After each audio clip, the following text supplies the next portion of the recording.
I was sitting in seat 2A, first class, 37,000 feet above the Indian Ocean, when my phone lit up with the 67th missed call from my mother. The flight attendant had just offered me champagne. I accepted. The bubbles were cold and expensive and tasted like freedom. Below me, somewhere in the gray December chaos of Boston, my family was losing their minds. And I was watching the clouds drift past my window like I had all the time in the world. Because I did. For the first time in 33 years, my time belonged to me. 6 weeks ago, I was the dutiful daughter, the reliable one, the one who never said no, never pushed back, never caused trouble. I was Nora Mitchell, the woman who showed up early and stayed late and never asked for anything in return. And somehow, that made me invisible. Now I was flying first class to the Maldives while my mother screamed into my voicemail at 6 in the morning on Christmas Day. How did I get here? How did the woman who spent her entire adult life saying yes finally learn to say no?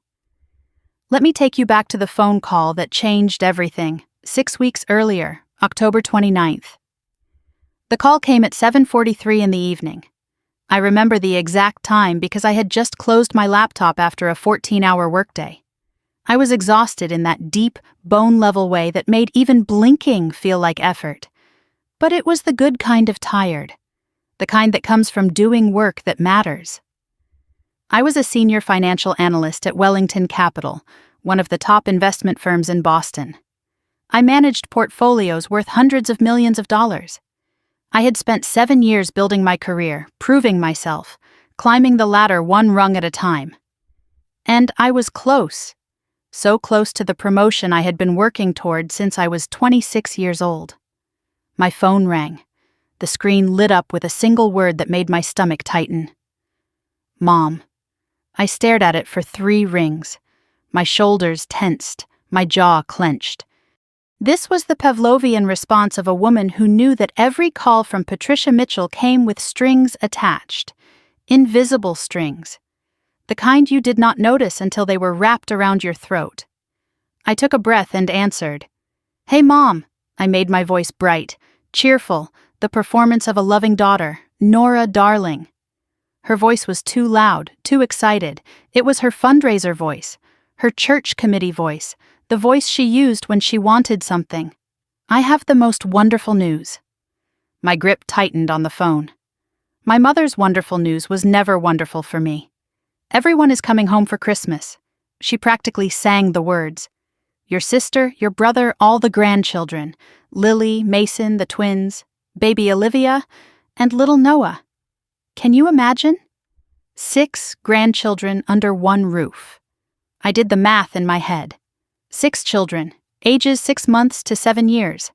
I could already feel the headache forming. That sounds lovely, I said carefully. The house will be full, exactly. And that is why I have a plan, a master plan. You are going to love it.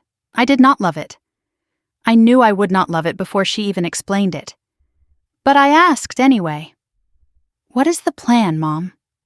Well, I could hear the smile in her voice, the satisfaction of a woman about to spring a trap. Since there are so many of us, I thought the adults could have a proper Christmas this year. A vintage Christmas. Quiet dinners, wine tastings, relaxation. You know how stressed I get with all the noise. I waited. I knew there was more. And the children, she continued, her voice dropping into that conspiratorial tone she used when she was about to ask for something unreasonable. They will stay with you, at your apartment, for 4 days. From December 23rd through the 27th, a little Christmas camp with Aunt Nora. The kids adore you. You are so good with them. I sat in silence. My brain struggled to process the sheer audacity. Mom. I kept my voice steady. You want me to watch 6 children, including a 6-month-old baby, by myself, for 4 days. Oh, do not be dramatic. She laughed like I had said something amusing. It is just family time. You love the kids, and it is not like you have anything else going on. There it was. The first shot across the bow. I do have things going on, I said. I have work. I have a major deadline on January 2nd. I was actually planning to take a few days just to rest. I am exhausted.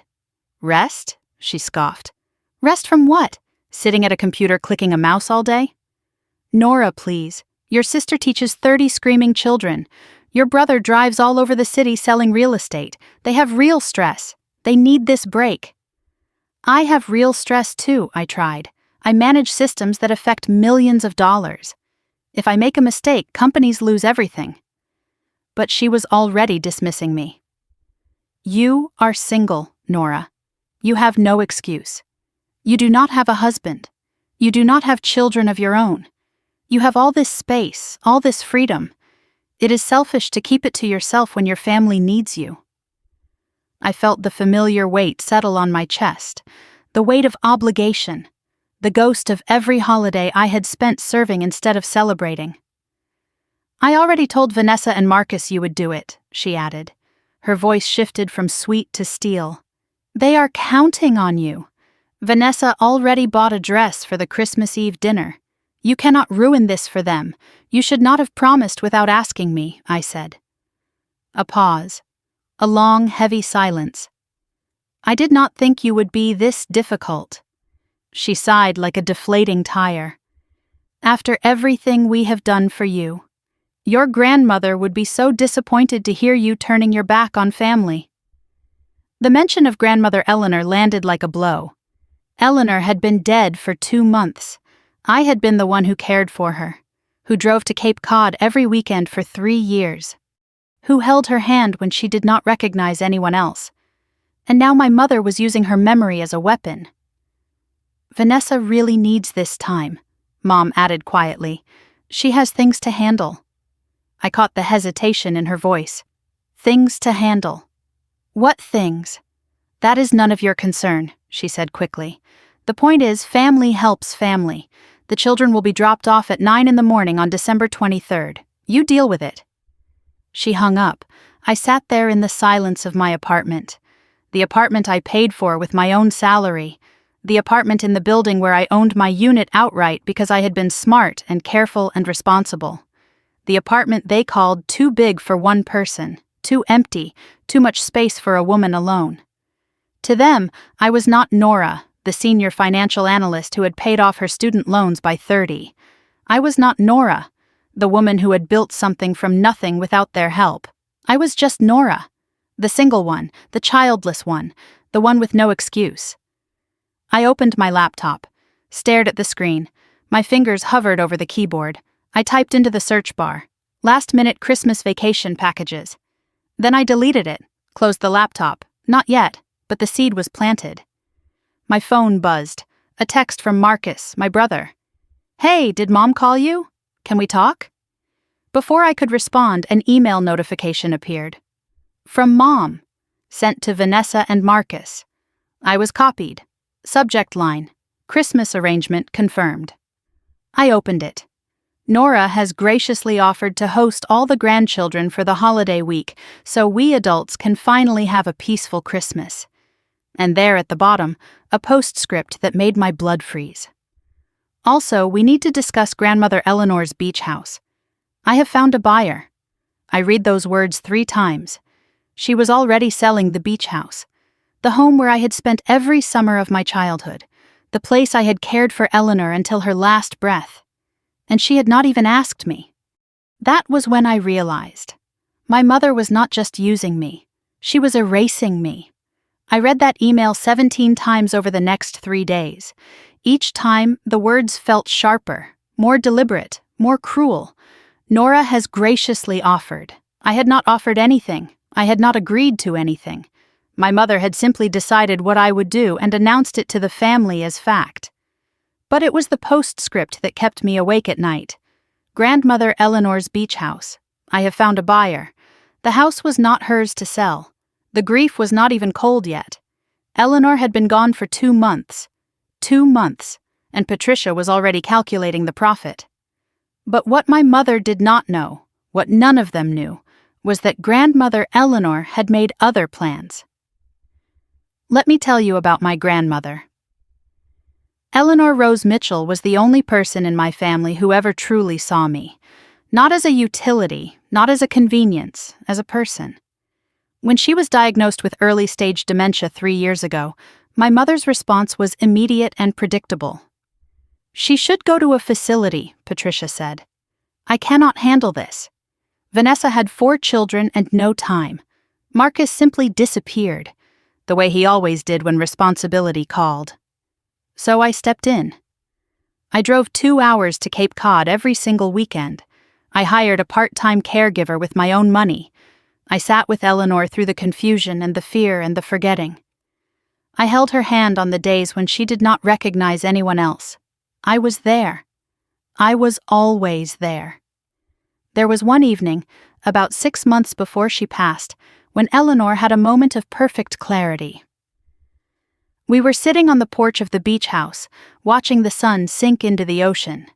The sky was painted in shades of orange and pink, and the air smelled like salt and summer even though it was almost autumn. She reached over and squeezed my hand. Her grip was stronger than I expected. "You are the only one who sees me as a person," she said. "Not a problem. Not a burden. A person." I did not know what to say. I just held her hand tighter. "Promise me something, Nora." Her voice was urgent. "Promise me you will stop letting them use you." I promised. But I did not know how to keep it. Not then. She was quiet for a moment, staring at the horizon.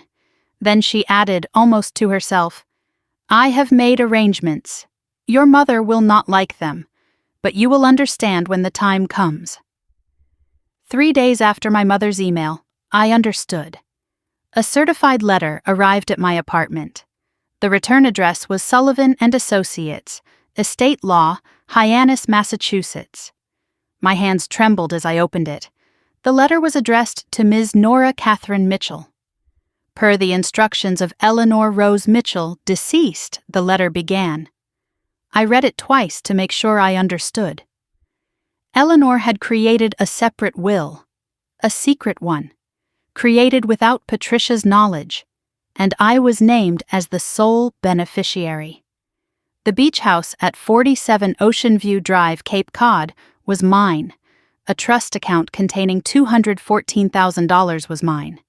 But there were conditions. The property could not be sold for 5 years. It had to be maintained as, in Eleanor's words, a place of peace and refuge. If I sold it within 5 years, ownership would revert to a marine conservation charity. I sat there stunned. Tears ran down my face. Not from sadness, from something else. Something I had not felt in a long time. I was seen. I was remembered. I was valued. Eleanor knew. She knew exactly what Patricia was capable of. And she had protected me anyway. Tucked inside the legal documents was a handwritten note, Eleanor's handwriting, shaky but unmistakable. "My dearest Nora," it began. "If you are reading this, I am gone, and if I know your mother, and I do because I raised her, she is already trying to sell the house. Do not let her. That house is yours. It was always meant to be yours. You were the only one who sat with me. The only one who did not see my illness as an inconvenience. Your mother will never change. She sees people as tools, not as souls. But you, my darling, you are different. Use this house as your sanctuary. Use the money to build a life that belongs to you. And when they come for what is yours, because they will, remember this. You do not owe them your peace. I love you. I always did. Even when I forgot your name, I never forgot your kindness. Grandmother Eleanor." I read the letter 3 times, then a 4th. I cried until I had nothing left. For the first time in my life, someone had given me permission. Permission to fight back. Permission to protect myself. Permission to say no.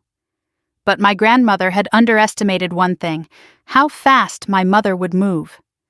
I called Attorney Sullivan the next morning to confirm everything. He verified it all. The will was ironclad, filed properly, legally airtight. Patricia had no claim. But then he hesitated. "Ms. Mitchell, I should tell you something," he said. "Your mother has called my office 4 times this week. She knows about the will. She knows now. She wanted to contest it. I informed her she has no legal standing. There was a pause. I could hear him choosing his words carefully. There is something else. Your mother contacted a real estate agency in Chatham. She has been showing the property to potential buyers. She told them she had power of attorney. She does not. I felt the cold settle in my chest. She was trying to sell a house she did not own, using a legal authority she did not have. One more thing, Sullivan added. Someone else has been calling about the property, a woman named Vanessa. She asked about buying out your share. My sister. My own sister. I hung up the phone and sat in the silence. The pieces were falling into place. The Christmas babysitting scheme, the beach house buyer, Vanessa's interest in my share. They were not separate things. They were connected. They wanted me distracted, overwhelmed. Too busy with 6 children to ask questions. Too exhausted to talk to lawyers or read fine print. This was not about family helping family. This was about keeping me in the dark while they divided up what was mine. That night, I decided to check my finances. Just a standard review. I logged into my credit monitoring account and scrolled through the usual information. Everything looked normal until I reached the bottom of the page. There was a credit card I had never opened. Bank of America, Platinum Card. Opened 18 months ago. Credit limit $50,000. Current balance $43,722. Payment status 60 days past due. Billing address 118 Maple Street, Brookline, Massachusetts. I did not recognize that address. I searched it quickly. The results loaded. My mother's house. The billing address was my mother's house. I scrolled through the charges. Furniture stores, department stores, restaurant bills, travel expenses. And there, repeating every month for over a year, one charge that made my heart stop. Harborview Senior Facility. Monthly payment. I knew that name. That was the facility Patricia said she could not afford when Eleanor was diagnosed. The place she claimed was too expensive. The reason I had to drive to Cape Cod every weekend and pay for caregivers out of my own pocket. She could afford it. She was paying for it. Just not with her own money. I stared at the screen. My mother had opened a credit card in my name. She had been using it for 18 months. She had charged $43,000 to my identity. And she had used my stolen credit to pay for services she swore she could not afford, while I exhausted myself caring for Eleanor out of guilt and obligation. My grandmother left me a house and $200,000. My mother left me a debt I never agreed to and a credit score in ruins. And somehow they still expected me to babysit. I picked up my phone and texted Marcus. We need to talk. Now. My hands were still shaking an hour later. I had taken screenshots of everything. The credit card statement, the billing address, the 18 months of charges I never authorized, the Harborview Senior Facility payments that proved my mother had been lying to me for years. I saved them all to a folder on my desktop. I named it Evidence. Then I picked up my phone and called Patricia. It was 11:47 at night. I did not care. She answered on the 4th ring. Her voice was groggy and irritated. Nora, it is nearly midnight. What is wrong? I kept my voice steady. Flat. The voice I used in boardroom negotiations when millions of dollars were on the line. I found the credit card, Mom. Silence on the other end. The Bank of America card, I continued. $43,000. Opened in my name. Billed to your address. Still silence. You used my social security number.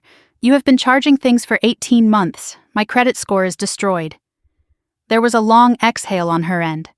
Then her voice came back, casual and dismissive. Oh, that. Yes, that. Care to explain? Her tone shifted into something defensive, something rehearsed. It was an emergency, Nora. You know how expensive your grandmother's care was. I felt my jaw tighten. You told me you could not afford a facility. You made me feel guilty for not doing more. You made me drive to Cape Cod every weekend for 3 years. Well, I could not afford it with my money. I had other expenses. So you committed fraud instead? Her voice hardened. Do not be dramatic. It is a family matter. I will pay it back eventually. Eventually? My voice cracked despite my best efforts to stay calm. My credit is ruined. I am 60 days past due on a card I did not know existed. This could affect my job, Mom, my security clearance for client accounts. She dismissed me instantly. You are overreacting. Banks deal with this all the time. Just tell them it was a misunderstanding. A misunderstanding. She called identity theft a misunderstanding. I wanted to scream. I wanted to throw my phone against the wall. Instead, I took a breath. There is something else I need to discuss. The beach house. The pause that followed was different. Heavier. What about it? Grandmother left it to me. Not to the family. To me, specifically. I could hear her breathing change. How do you know about that? Her lawyer contacted me. The will is filed. It is legal. The house is mine. Her voice dropped an octave. That will can be contested, Nora. Your lawyer already told you it cannot be. Another pause. She was not expecting that. We can discuss this at Christmas, she said finally. In person, like a family. No. We are discussing it now, and we are discussing you paying off this credit card. I do not have that kind of money lying around. Then figure it out. Because if you do not, I am filing a fraud report with the police and the credit bureau. You would not. Try me. Her voice changed again. Wounded. Accusatory. The voice she used when she wanted to make someone feel guilty for holding her accountable. After everything I have done for you, you would send your own mother to prison? You committed a crime against me, Mom. You do not get to play victim. We will talk about this later. Her voice was ice now. And do not forget. The children are arriving December 23rd. That has not changed. She hung up. I stared at the phone in the darkness of my apartment. She had admitted to fraud, deflected all responsibility, and still expected me to babysit. The audacity was almost impressive. The next morning I called Bank of America at 8 o'clock sharp. I explained the situation calmly, clinically, the way I would present a financial analysis to a client. I provided documentation showing I had never applied for the card, never signed anything, never received a single statement. The fraud department opened an investigation immediately. Do you want to file a police report? The representative asked. That would strengthen your case significantly. I hesitated. Filing a police report meant formally accusing my mother of identity theft, a felony charge. I was not ready for that. Not yet. Can I have a few days to decide? Of course, but I should mention something. Someone called yesterday asking about this account. They claimed to be you. They wanted to increase the credit limit. My blood went cold. Someone was impersonating me. Someone was still trying to dig the hole deeper. We will freeze the account pending investigation, the representative continued, and we will notify the credit bureaus. I hung up and sat at my kitchen table processing. My mother was not just a thief. She was still actively trying to steal more, and she was doing it under my name. That afternoon, I went to work. I tried to focus on the quarterly reports, tried to lose myself in numbers and projections, but my mind kept drifting to credit scores, to beach houses, to a mother who saw her children as resources to be exploited. My phone buzzed. An internal call. Daniel Chen wanted to see me. Daniel was senior vice president, my boss's boss, the man who would ultimately decide whether I got the promotion I had been working toward for 7 years. I walked to his corner office with my heart pounding. Nora. He gestured for me to sit. I wanted to congratulate you. The Henderson portfolio analysis was exceptional. The clients were impressed. Thank you. I kept my voice steady even as relief flooded through me. He leaned forward. There is something else. You are on the short list for director. My heart jumped. This was it. This was everything. The decision will be finalized in early January, he continued, right after the holiday break. But there is a condition. We need the Whitfield Foundation year-end report completed by January 2nd. It is a complex analysis. Normally a team project.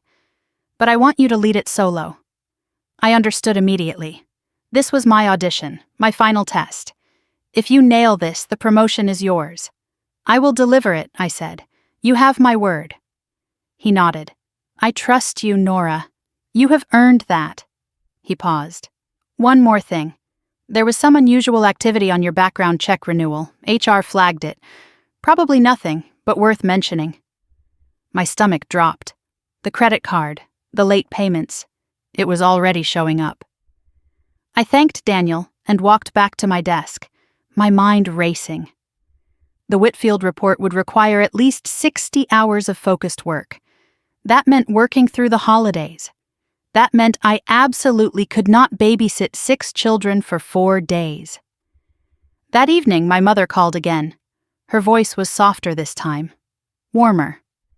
I recognized the tactic immediately. Darling, I have been thinking about our conversation last night. I may have been reactive. It has been stressful since Mother passed. Are you apologizing? I am saying we should move forward. Together, as a family. She said nothing about repaying the debt. Nothing about acknowledging what she had done. Now about Christmas, she continued, as if the previous night had not happened. I have already told the little ones that Aunt Nora is hosting them. They are so excited. I never agreed to that. But you will, because that is who you are, Nora. The reliable one. The one who puts family first. I have a critical work deadline, Mom. I cannot do it. Her voice sharpened. You are choosing work over family? Over your nieces and nephews? I am choosing my career. The career you said is not real. Do not twist my words. She paused. Vanessa really needs this break. She is going through something. As her sister, you should want to help. What is she going through? That is her business to share. The point is, family supports family. She hung up again. I sat in the silence of my apartment staring at my phone. Then 2 messages arrived almost simultaneously. The first was from Vanessa. Hey, Nora, quick question. What is your home Wi-Fi password? Asking for when we drop off the kids. I stared at it. Vanessa had been to my apartment twice in 5 years. Why would she need my Wi-Fi password weeks in advance? The second message was a voicemail from Marcus. Hey, it is me. Listen, I wanted to talk to you about something. Actually, never mind. I will call you tomorrow. Just be careful, okay? There is stuff you do not know. There is stuff you do not know. From the brother who never got involved in anything, the brother who always stayed neutral, the brother who was now warning me. The next morning, I arrived at work early. I was determined to focus, to push the family chaos out of my mind and concentrate on what I could control. I opened my email. Standard morning routine, meeting invites, client updates. One message stood out. From the HR department? Subject line, inquiry regarding your employment. My heart stopped. Ms. Mitchell, the email began. We received a phone call yesterday from an individual claiming to be concerned about your mental health and stability. The caller suggested you may be experiencing a personal crisis that could affect your professional performance. Per company policy, we are required to document such inquiries. Please contact HR at your earliest convenience to discuss. I read it 3 times. Someone had called my employer. Someone had claimed I was mentally unstable. Someone was trying to sabotage my career right as I was being considered for promotion. I knew who made that call. I knew it in my bones. My mother was not just stealing my money and my time. She was trying to destroy my career. That was when I realized. This was war. And I was done fighting with one hand tied behind my back. I walked into the HR conference room at 9:15 the next morning. Linda Vasquez, Senior HR Director, was already seated at the table. Her expression was professional but concerned. A manila folder sat between us. My employee file. I had spent 7 years building a spotless record, and now someone was trying to burn it down. Ms. Mitchell, Linda began, I want to assure you this is just a standard follow-up, not an accusation. I understand. Can you tell me exactly what was said? She opened her notes and read aloud. The caller identified herself as a concerned family member. She claimed you had been erratic and emotionally unstable for months. She suggested you were overwhelmed by family responsibilities you could not handle. She recommended the company monitor your work closely during this difficult time. I kept my face neutral even as rage burned beneath my skin. Linda continued, "The caller specifically mentioned your upcoming promotion consideration. There it was. Not just sabotage, targeted sabotage." "Did you get a name?" I asked. She declined to identify herself. Said she wanted to remain anonymous for your sake. For my sake. I almost laughed. That was my mother. Linda looked up from her notes. "That is a serious accusation, Ms. Mitchell. It is the truth. I can provide context if you would like." I gave her the abbreviated version, the estrangement, the manipulation, the Christmas babysitting demand I had refused. I did not mention the credit card fraud. Not yet. That was a card I was saving. Linda listened carefully, taking notes. When I finished, she set down her pen. "Nora, your work record is impeccable. 7 years without a single issue. One anonymous call does not change that. But I would recommend documenting any further contact. If this escalates, we will need a paper trail." "Believe me," I said, "I am documenting everything." She nodded. "One more thing." The caller mentioned something about a house inheritance creating family tension. She said you might try to take extended leave. I felt the precision of it, the calculation. My mother had not just called to cause trouble. She had planted specific seeds, emotionally unstable, cannot handle responsibilities, might take extended leave, mentioned the inheritance. She was constructing a narrative, a version of events where I was the problem, the difficult one, the crazy one. If I pushed back on babysitting, they could say I was unstable. If I fought for the beach house, they could say the inheritance made me greedy. If I filed fraud charges, they could say I was attacking my own mother during a mental breakdown. Patricia was building a case before I could build mine. I returned to my desk and tried to focus on the Whitfield report, but my mind kept circling back to Vanessa, the Wi-Fi password request. Patricia's hints about something she was going through. There was a piece missing. That afternoon, I made a decision that felt wrong but necessary. I logged into the family iCloud account, the one Patricia had set up years ago for sharing photos. I technically still had access, though I never used it. Vanessa had never changed her privacy settings. Her shared calendar was visible. I scrolled through December and felt the floor drop out from under me. December 23rd, drop kids at ends, 9 a.m., December 24th, appointment, Graham and Associates, 2 p.m., December 26th, follow-up call, G&A, December 27th, pick up kids. I searched Graham and Associates.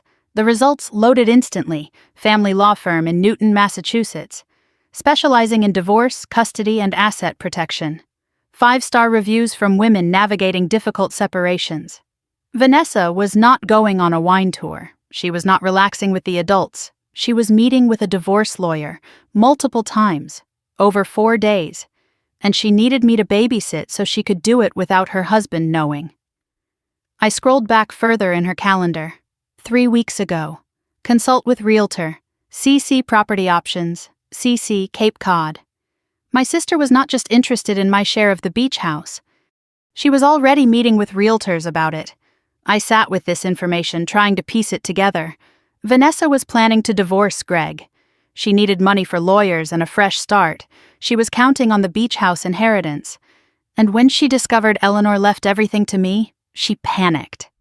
The Christmas babysitting was never about family bonding. It was a cover story. I was supposed to be Vanessa's alibi while she secretly dismantled her marriage. My phone rang. Unknown number. I answered cautiously. "Is this Nora Mitchell?" The voice was female, older, unfamiliar. Eleanor's granddaughter? Who is this? "My name is Ruth Callahan. I was your grandmother's neighbor on Cape Cod for 32 years. The name clicked into place. Mrs. Callahan, the woman who brought Eleanor soup every week, who sat with her on the porch when I could not be there. "I have something I think you should know," Ruth said, "about your mother's visits to the house." I felt my pulse quicken. My mother barely visited. She said it was too far. Ruth laughed sadly. "Honey, your mother was at that house every other week for the past 6 months.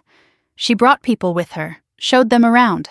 A woman with a clipboard, a man in a suit, realtors. She was showing the house to buyers while Eleanor was still alive. "There is one more thing," Ruth continued. "The last time I saw Patricia there, about 3 weeks ago, she had your sister with her, Vanessa. They were measuring the rooms." I thanked Ruth and hung up. Measuring the rooms. They were already dividing up the property, already calculating square footage and market value, while Eleanor was still warm in her grave. That evening, I accessed the family email chain, an old account Patricia had created for family coordination. I never checked it anymore. But I had a feeling. I searched for beach house in Cape Cod. A thread from 2 months ago appeared. Patricia to Vanessa and Marcus. Subject line, mother's property, next steps. I opened it. "The appraiser values the property at $1.2 million, Patricia had written.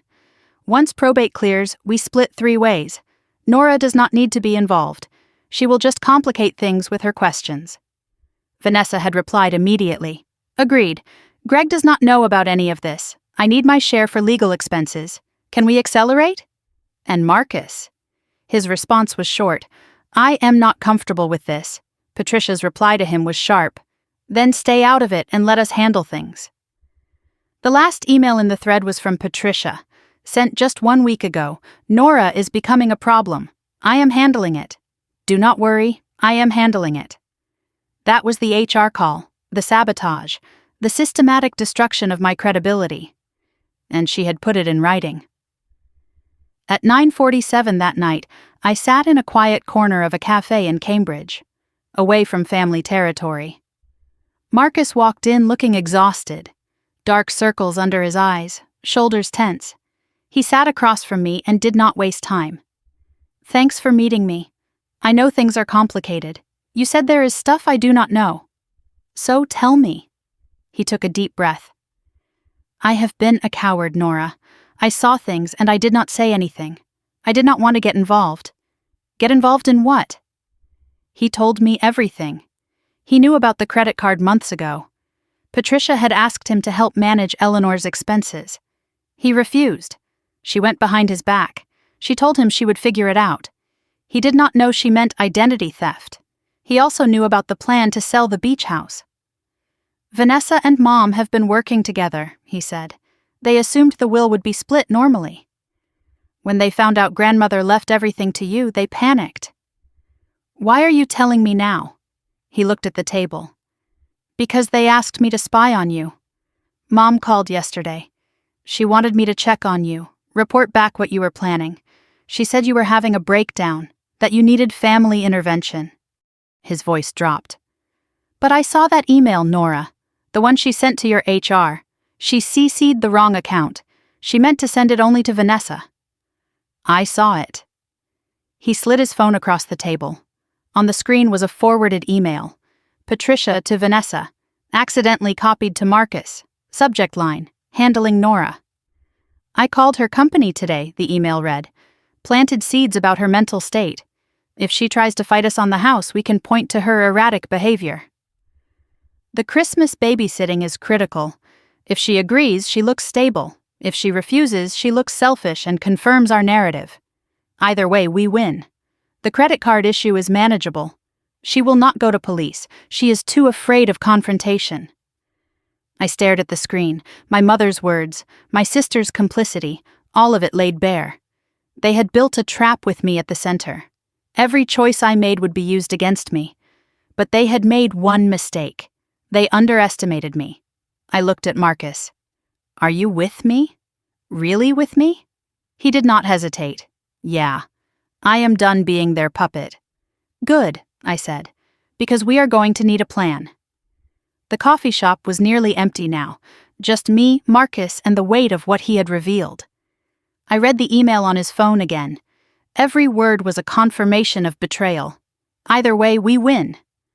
My mother had written those words about her own daughter, about me. Marcus broke the silence. "I should have told you sooner, I know that." "Why did you not?" He looked away. "Because I was afraid.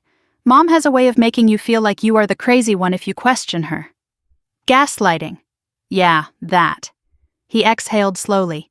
I have been on the receiving end too, not like you, but enough. I waited for him to continue. He stared at his coffee cup like it held answers he could not find anywhere else. When I started my real estate career, he said, Mom demanded 15% of every commission. She called it a family tax. I paid it for 2 years before Elena found out and put a stop to it. Elena, his wife. The woman Patricia always called controlling. That is why Elena is not coming for Christmas, Marcus continued. She refused to be around Mom anymore. Mom has never forgiven her. Tells everyone who will listen that Elena is the problem, that she turned me against the family. I thought about all the times I had heard Patricia criticize Elena, all the subtle comments about how she was not really part of the family, how she had changed Marcus. Now I understood. Elena had not changed him. She had protected him. Elena said something last year that stuck with me, Marcus said quietly. She said your mother does not have children. She has employees who forgot to negotiate a salary. I let those words settle. They were devastating because they were true. Tell me everything, I said. From the beginning. What do they actually want? Marcus laid it out piece by piece. The beach house was worth approximately $1.2 million. Patricia had assumed the property would be split equally among the 3 of us after Eleanor's death. She had already mentally spent her share, $400,000. Vanessa was counting on her share for divorce legal fees and what she called a fresh start fund. When Attorney Sullivan informed Patricia that Eleanor had left everything to me, they panicked. The credit card fraud, I said. That was not desperation, that was strategy. Marcus nodded. Mom has significant debt you do not know about, second mortgage on her house, credit cards maxed out. She has been living beyond her means for years. Dad's pension does not cover it. The $43,000 on your credit was just the tip. He paused. She tried the same thing with me. Opened a card in my name about 2 years ago. I caught it early and shut it down. She tried with Vanessa too, but Vanessa was already in financial trouble. No credit left to steal. So I was the only one with good credit. The only one she could exploit long term. Exactly. He met my eyes. You were her golden goose.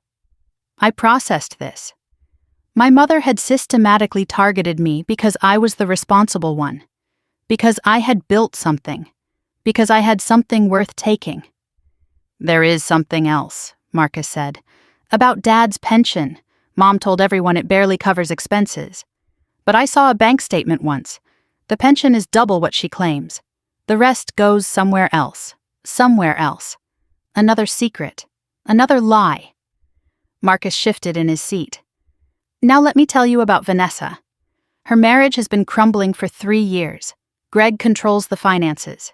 She has almost no money of her own. She has been secretly consulting divorce attorneys, but she cannot afford the retainers. And the beach house was supposed to be her escape fund. Exactly. When she heard about the inheritance, she saw her way out. She wants to buy out your share, or convince you to sell and split the proceeds. But the will says I cannot sell for 5 years. She does not know that. Mom did not tell her the conditions. The Christmas scheme suddenly looked different. They did not want me to babysit because I was good with kids. They wanted me distracted, overwhelmed, drowning in children so I would not ask questions about the beach house. So I would not talk to lawyers, so I would not read fine print. They were not just using me. They were trying to steal from me. Marcus reached into his jacket pocket. I have something else, something bigger. He pulled out his phone and opened a video file. I recorded this 3 weeks ago, at Mom's house. They did not know I was there. He pressed play. The footage was shaky, filmed from a hallway through a partially open door. Patricia and Vanessa sat in the living room. Documents were spread across the coffee table. The audio was clear enough to understand every word.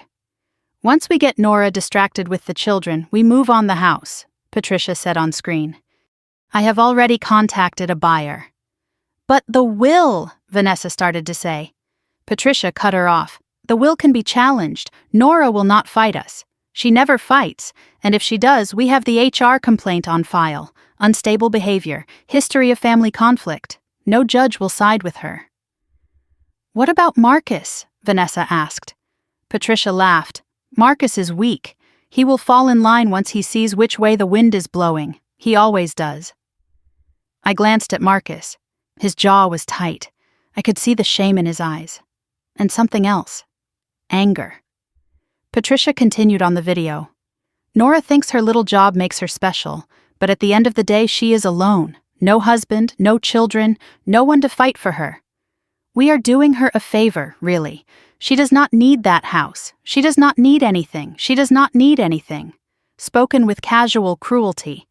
As if my needs did not exist. As if I did not exist. The video ended. I sat in silence, letting the words wash over me. There is one more thing, Marcus said. At the very end. Listen again. He rewound the video, Vanessa's voice barely audible. What if she finds out about the other account? The other account. I looked at Marcus. I do not know what it is, he said. I have tried to figure it out. I think it is connected to the pension money. The part Mom hides. Maybe an offshore account. Or a secret investment. Whatever it is, they are scared you will find it. I filed that away. Another mystery to solve. But not now. Now I needed a plan. Okay, I said, so we know what they are doing. The question is, what do we do about it? Marcus leaned forward. That is why I am here. I am done being the coward. What did you have in mind? You are the strategist, Nora. You analyze risks for a living. So analyze this, and let me help you execute. My mind shifted into professional mode. I had managed portfolios worth hundreds of millions of dollars. I had navigated hostile takeovers and market crashes. This was just another problem to solve, with higher personal stakes. I outlined the objectives. Protect the beach house inheritance, resolve the credit card fraud, neutralize the HR sabotage, avoid Christmas babysitting without giving them ammunition, and expose the conspiracy, on my terms, when I was ready. We discussed tactics. I would consult my own attorney. Someone separate from Sullivan. Someone for personal protection. I would continue documenting everything. Emails, calls, texts, dates, times. Marcus would stay neutral in the family, maintain his cover, gather more intel. We would not confront Patricia or Vanessa yet. Let them think their plan was working. What about the kids? Marcus asked. What are you going to do about Christmas? I am not babysitting. That is non-negotiable. They will lose their minds. Good, let them. But you need an excuse they cannot attack. I smiled slowly. Who said anything about an excuse? I pulled up a travel website on my phone and typed in the search bar. Maldives, December 23rd through 28th. First class. Marcus watched me search flights. You are actually going to leave the country. I am going to take a vacation, my first real vacation in 5 years. They will call it abandonment, running away. They can call it whatever they want. I will call it self-preservation. Marcus made me a promise. He would stay in Boston, maintain his cover, report back what they were planning. If they found out he was helping me, he would face the same treatment I had. But he did not seem afraid anymore. Then I will have finally done something worth getting disowned for, he said. We exchanged numbers on a new encrypted messaging app. Signal, disappearing messages enabled. From now on, we would communicate only through there, nothing on regular text. We stood to leave. I looked at my brother. For the first time in years, I felt like I actually had one. Marcus, I said, thank you. For finally showing up. Thank you for not shutting me out. I would not have blamed you. You are my brother, the real one, apparently. He smiled, tired but genuine. Let us burn it down, sis. That night I sat in my apartment. Flight search results glowed on my laptop screen. Maldives resorts, overwater villas, crystal blue water. The Whitfield Foundation report was open in another tab. I had not forgotten my career. A legal pad sat beside me with a handwritten list. Attorney, appointment Monday, Bank. Follow up on fraud case. Camera system. Research home security. HR. Request copy of documented complaint. Maldives. Book flights. My phone buzzed. A text from Patricia. Darling, just confirming. The children arrive December 23rd at 9 a.m. sharp. Make sure you have enough beds, and no screen time after 7 p.m. Vanessa is very strict about that. No question, no request, just orders. I typed my response. One word. Received. Let them think I was compliant. Let them feel secure. I looked at my list. 5 items, 5 steps to freedom. My mother thought she knew me, the reliable one, the quiet one, the one who never fights back. But she had never seen me fight before. She did not know what it looked like. She was about to find out. I clicked book now on the first-class ticket to Maldives. $23,000. December 23rd departure. Merry Christmas to me. I woke the next morning with something I had not felt in years. Clarity. The Maldives booking confirmation sat in my inbox. $23,400 for a first-class ticket and an overwater villa. December 23rd, departure. December 28th, return. I stared at those words and felt something unfamiliar settle into my chest. Power. For years I had been the one waiting for approval, waiting for recognition, waiting to be treated like a person instead of a convenience. I was done waiting. Now they would wait for me. But first, I needed to make sure every piece was in place. One mistake, and they would use it against me forever. I opened my laptop and created a new document. I named it Project Independence. Over the next 3 weeks, I executed the most important project of my life.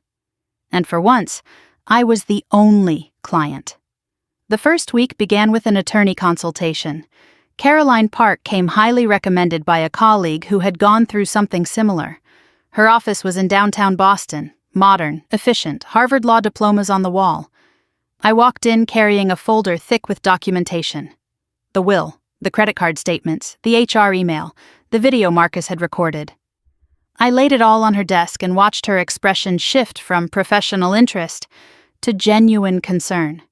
She reviewed everything carefully, asked clarifying questions, took detailed notes. Then she gave me her assessment.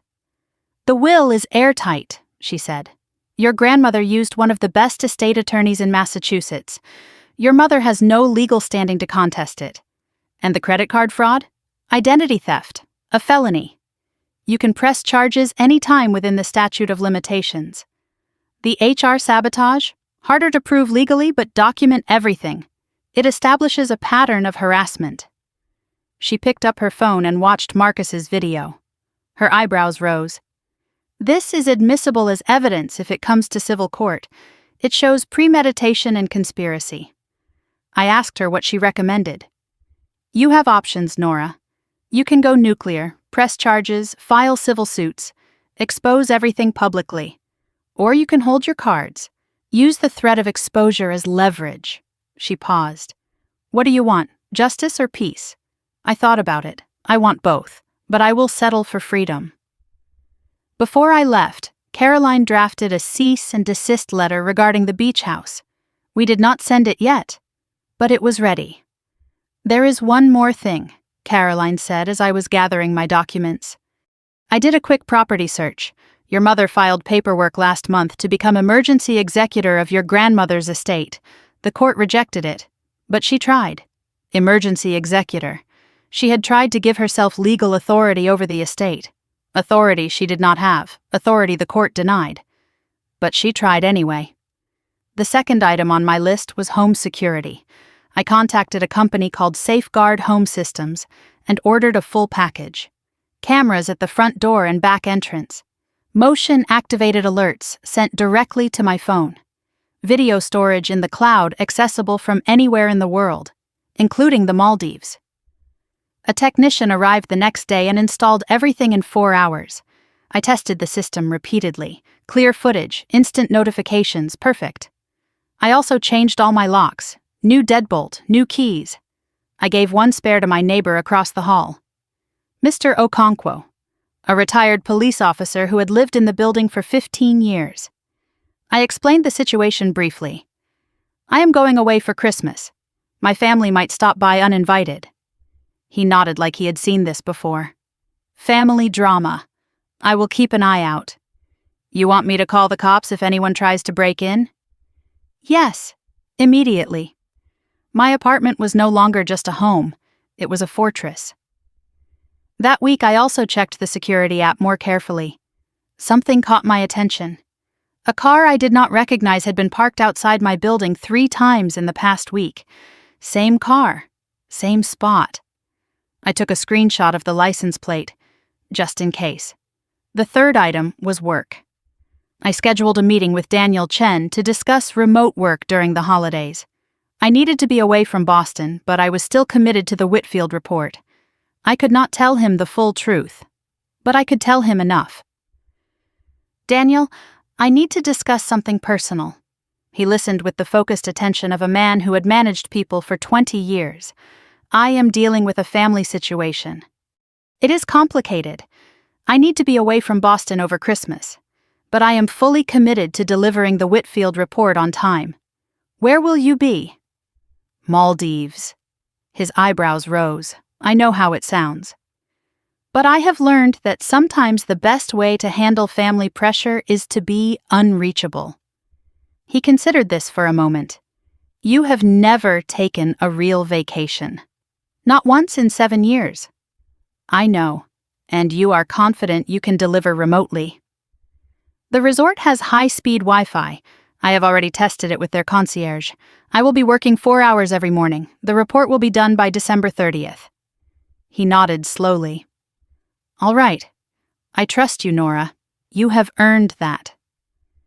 As I left his office, I passed the HR department. Through the glass, I saw Linda Vasquez on the phone. She looked troubled. She caught my eye and quickly looked away. Something was still happening. But I had prepared for that. The fourth item was the deception layer. I needed Patricia to believe everything was going according to her plan. If she suspected I was planning to leave, she might escalate. So I sent an email. Subject line: Christmas arrangements. "Mom, I have been thinking about our conversation. You are right. Family is important. I have cleared my schedule and I am ready to help with the children. Please confirm drop-off time on December 23rd. I want to make sure everything is perfect for them. Warm, compliant, exactly what she expected." Patricia replied within 20 minutes. "Darling, I knew you would come around. This is going to be wonderful. The children are so excited to stay with Aunt Nora. Drop-off is 9 a.m. sharp. Vanessa will bring supplies. Make sure you have healthy snacks. No sugar after 6 p.m. Love you." The speed of her response told me everything. She had been watching her email, waiting for my surrender, celebrating her victory. Marcus texted me through Signal that night. "Mom is practically gloating. She called Vanessa to celebrate. They think they have won." "Let them," I replied. The fifth discovery came in the second week. My phone rang with an unknown number. I almost ignored it. Then something made me answer. "Good afternoon. Is this Nora Mitchell?" "Yes. Who is calling?" "This is Beacon Hill Property Management. We are calling about a maintenance issue at your Airbnb listing." I felt the floor shift beneath me. "My what?" the representative explained. Someone had registered my apartment address as an Airbnb rental. Listed for short-term vacation stays. Active for 6 months. Earnings deposited into an account I did not recognize. The listing name was Cozy Boston Hideaway. Host name: N. Mitchell. I searched for the listing online. There were photos of my apartment, my furniture, my view. Taken when? I was barely ever traveling. Then I remembered. Vanessa had visited 6 months ago. Just to catch up, she said. She had taken photos, asked about my schedule, asked for my Wi-Fi password. Vanessa had been renting out my home without my knowledge, using my identity, collecting income I never saw. I checked the Airbnb booking calendar. The listing showed December 23rd through 27th as blocked, owner use. She had blocked the dates because she knew the kids would be there. She had planned everything. The sixth discovery came on December 20th. 3 days before my departure. Attorney Sullivan called. "Ms. Mitchell, I need to inform you of a development." His voice was tense. "Your mother submitted documents to the county recorder's office yesterday. A deed transfer. She attempted to transfer ownership of the Cape Cod property to herself. On what grounds? She claimed to have a signed document from you, a notarized letter authorizing the transfer. My blood went cold. I never signed any such letter." "I know." "The county clerk noticed irregularities and flagged it. The signature did not match your samples on file. They contacted me. The transfer was rejected and reported. She may face criminal charges for attempted fraud. My mother had forged my signature on a legal document to steal a house worth over $1 million. You have grounds for immediate legal action," Sullivan said. "I can coordinate with law enforcement if you would like." "Not yet. Hold the documentation. I want everything ready. But I will decide when to strike." "Understood." "But Ms. Mitchell, this is escalating. Your mother is getting desperate." Desperate. That was exactly the right word. And desperate people make mistakes. December 20th. Evening. I sat in my apartment and reviewed my checklist. Attorney retained, evidence secured, home security installed, cameras active, remote work approved, career protected, deception email sent. Patricia believed I was compliant. Airbnb fraud documented, another charge if needed, forged signature reported. Patricia's desperation exposed, flights confirmed, first class to paradise. Marcus positioned, inside source ready. I packed my suitcase, summer dresses, swimsuits, laptop, work files. I checked my passport, valid until next year. I set my out-of-office reply to activate at 8 a.m. on December 23rd. I will be traveling internationally with limited access to email. For urgent matters, please contact my colleague Janet Rhodes. Marcus messaged me that night. Mom just confirmed with Vanessa. 9 a.m. drop-off. They are not even considering you might not be there. Let them come. You ready for this? I have never been more ready for anything in my life. I picked up my printed boarding pass. First class. Boston to Mail. Departing 6:15 a.m., December 23rd. $23,000 for a seat on an airplane. Some people would call it excessive, irresponsible, selfish. But those people had never spent 33 years being the family's silent workhorse. In 3 days, I would be lying on a beach in the Maldives while my mother screamed into an empty apartment. This was either the smartest thing I had ever done, or the beginning of the end. Either way, I was done playing by their rules. I set my alarm for 4 a.m. and closed my eyes. The game was about to begin. December 22nd, 11:47 at night. I stood in the middle of my apartment with my suitcase by the door. The cameras were armed. The water was shut off at the main valve. The thermostat was set to 60 degrees. The refrigerator was empty. Nothing to spoil, nothing to suggest I was coming back anytime soon. The apartment looked staged, like a museum exhibit of a life temporarily paused. I walked through each room one final time, checked every window, every lock, every detail. This was not paranoia, this was preparation. I placed my spare key in an envelope and slid it under Mr. Okonkwo's door. Inside was a note. "Thank you for watching over things. Call the police if anyone tries to enter. I owe you dinner when I return." He would find it in the morning. By then I would be somewhere over the Atlantic. My phone buzzed. One last message from Marcus. "Safe travels, sis. I will handle things from here. Go be free." I replied with a single word. "Thank you." I stood in my doorway looking back at the life I had built. The career, the apartment, the carefully constructed independence. For 33 years I had done everything right. Followed the rules, met expectations, asked for nothing, and still they treated me like I was nothing. Well, they were about to discover what nothing felt like. I locked the door and walked to the elevator. I did not look back. 4:30 in the morning. Logan International Airport, Terminal E. The airport was quiet at this hour, a liminal space between night and day. I checked in at the first-class counter. The agent smiled warmly. Maldives, beautiful this time of year. Business or pleasure? Both, I said. And for the first time I meant it. The first-class lounge was nearly empty. I settled into a leather chair and ordered a mimosa. The bubbles were cold and perfect. I opened my laptop. The Whitfield report needed attention.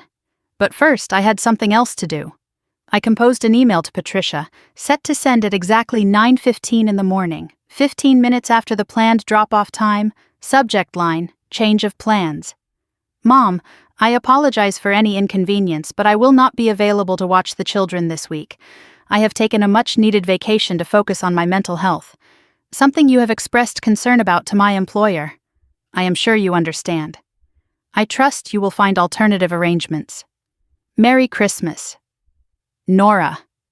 I read it twice. Cold, professional, devastating. I scheduled it and closed the laptop. My phone buzzed. A text from an unknown number. Have a safe flight, Ms. Mitchell. Your home is secure. Safeguard home systems. I stared at it. I had not requested a confirmation text. Something felt slightly off. But I did not have time to investigate. My flight was boarding, 6:15 in the morning. The plane pushed back from the gate. I was in seat 2A first-class cabin. A flight attendant offered champagne before takeoff. I accepted. The cabin was quiet, half-empty, luxurious. I watched Boston shrink below me, the city lights fading into the gray December dawn. For the first time in months, my shoulders relaxed. No phone calls to dread, no guilt trips to deflect, no demands to meet, just 17 hours of sky between me and chaos. I opened the Whitfield report and worked for 3 hours straight. Focused, productive. The irony was not lost on me. I was more efficient at 37,000 feet than I had ever been with my family in my head. By the time we landed in Dubai for the layover, I had completed 40% of the report. I thought about what my mother would say when she arrived at my apartment. I thought about the 6 children confused and asking where Aunt Nora was. I thought about Vanessa's carefully scheduled lawyer meetings now in jeopardy. And I felt nothing, no guilt, no regret. For once their problems were their problems, not mine. During the Dubai layover, I checked my phone briefly. No messages from family yet. It was still early morning in Boston. But there was an alert from my security app. Motion detected at front door. 6:47 a.m. Someone was already there, 3 hours early, 9 o'clock in the morning. Boston time. Patricia's SUV pulled up to my building at 8:52. Vanessa's minivan followed, packed with children and overnight bags. 6 kids. Lily was 7, Mason was 6. The twins Emma and Ethan were 4. Baby Olivia was 6 months. Noah was 2. Patricia led the procession to my door. She had a key code ready, but the code did not work. I had changed it. She knocked. No answer. Knocked harder. Nothing. Vanessa peered through the window. The apartment was dark. Still. Empty. Maybe she is in the shower, Vanessa offered. Patricia called my phone. It went straight to voicemail. The voicemails began. I listened to them later, all of them. The progression was almost musical. Voicemail 1, 9:03 a.m. Confused but still hopeful. Nora, darling, we are here. The children are so excited. Your door seems to be locked. Call me back as soon as you get this. We are waiting in the hallway. Voicemail 2, 9:17 a.m. Annoyed. Nora, this is not funny. Where are you? The babies are getting fussy. We have a schedule to keep. Call me immediately. Voicemail 3, 9:34 a.m. Angry. I do not know what kind of game you are playing, but this is completely unacceptable. Your sister has important appointments. You made a commitment. Answer your phone. Voicemail 4, 9:51 a.m. Desperate. Nora, please. I am begging you. We cannot take the children back. Vanessa has meetings. I have the wine tasting at 11. You cannot do this to us, please. In the background of that 4th voicemail, I heard a small voice. One of the children. Grandma, why is Aunt Nora being mean? Patricia's response was sharp. She is not being mean. She is being selfish. There is a difference. Patricia called Marcus. Have you heard from your sister? She is not answering. Marcus played his role perfectly. No, Mom. I have not talked to her in days. Is something wrong? She has abandoned us. We are standing outside her apartment with 6 children. That is strange. Maybe she had an emergency. The only emergency is her selfishness. If you hear from her, tell her to call me immediately. Meanwhile, Vanessa's carefully constructed plan was collapsing. She was supposed to meet with her divorce lawyer at 2 o'clock. If she had the kids, she could not go. She called Greg, her husband. "Honey, I need you to watch the kids. I have an appointment." "What kind of appointment?" "It is Christmas Eve, Vanessa. It is nothing, just a thing with Mom." "Then why cannot your mom watch them?" Vanessa had no answer. Marcus texted me through Signal. "Vanessa just called Greg. He is asking questions. She is starting to panic. Also, Mom tried to call the building manager to let her into your apartment. He refused without proof of emergency." I was 37,000 feet above the Arabian Sea when I finally reviewed everything. Second leg of the flight. Dubai to Mail. I opened my phone during a brief Wi-Fi window. The notifications flooded in. 23 missed calls from Mom, 14 missed calls from Vanessa, 8 missed calls from unknown numbers, 47 text messages, 11 voicemails. I listened to every single one. The progression was extraordinary, confusion to irritation to anger to desperation to fury. By voicemail 8, Patricia was screaming, "You have destroyed this family. You are dead to me, do you hear me? Dead." Voicemail 11 was just crying. No words, just Patricia sobbing into the phone. The flight attendant asked if I was okay. I smiled. I am perfect. Just catching up on family news. I ordered another glass of champagne. There was a time when those voicemails would have broken me, when my mother's tears would have sent me rushing back, apologizing, begging for forgiveness I did not need.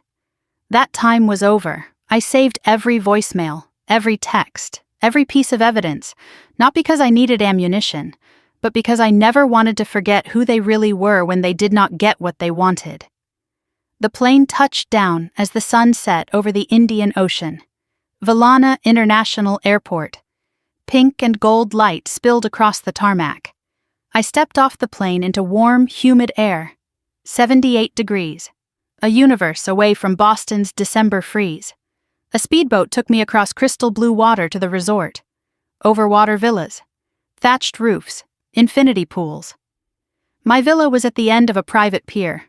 Isolated. Serene. Untouchable. The butler showed me around. Outdoor shower, glass floor panels to view the fish below, private deck with direct ocean access. "If you need anything, Ms. Mitchell, simply press this button." "I need nothing," I said.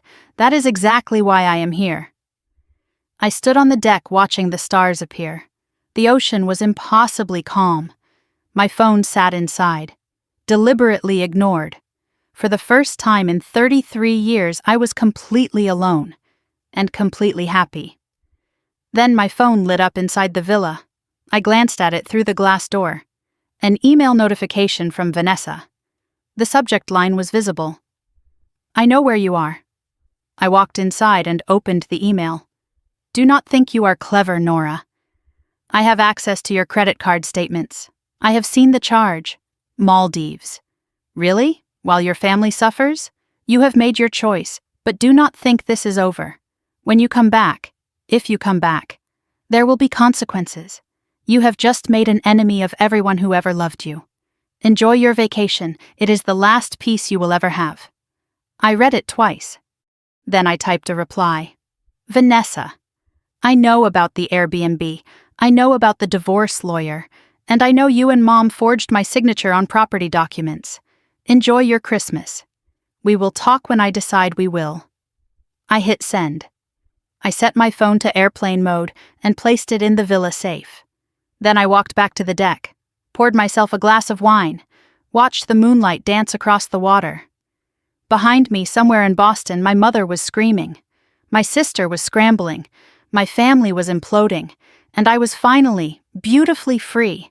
The war was not over, but I had won the first battle. Tomorrow, the real chaos would begin. December 24th, Christmas Eve. I woke to the sound of waves lapping beneath my villa.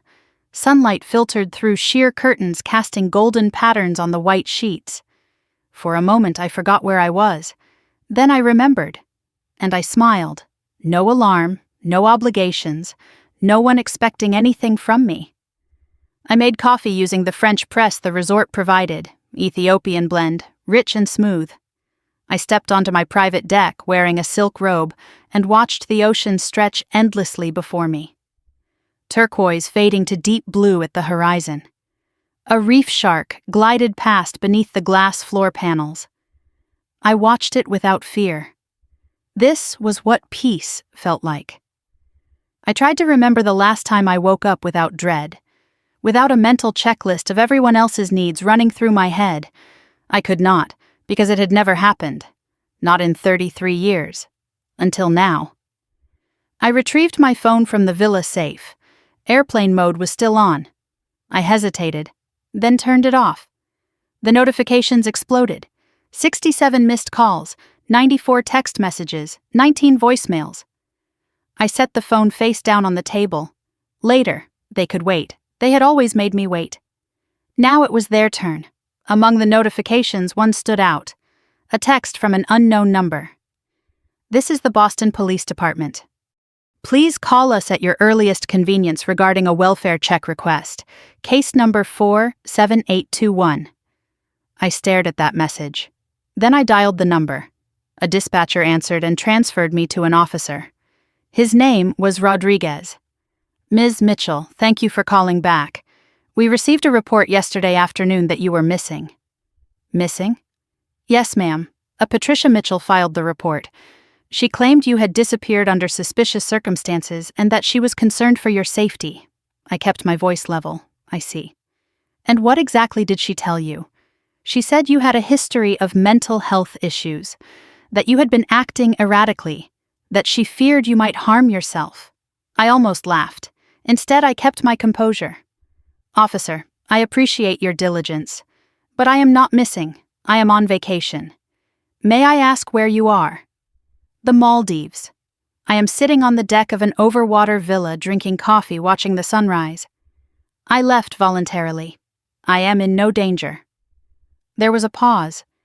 Your mother was quite insistent. She called 3 times yesterday and twice this morning. I am sure she was. Officer, my mother is upset because I declined to babysit her grandchildren over the holidays. This is retaliation. His tone shifted slightly. I see. Well, you are clearly safe and sound. I will close the case. One more thing. Is filing a false missing persons report a crime? It can be. Misuse of emergency services. If you would like to file a complaint? Not yet, but please document everything. I may need that record later. Before hanging up, Officer Rodriguez added one more thing. When we informed your mother that we had located you and you were safe, she demanded we bring you home. We explained that is not how it works. She did not take it well. I ended the call and sat in the morning light. My mother had called the police. She had told them I was mentally unstable. She had demanded they force me to return. The desperation was escalating. A message arrived from Marcus through Signal. You awake? It is a war zone here. You need to hear this, I replied. I am awake. Tell me everything.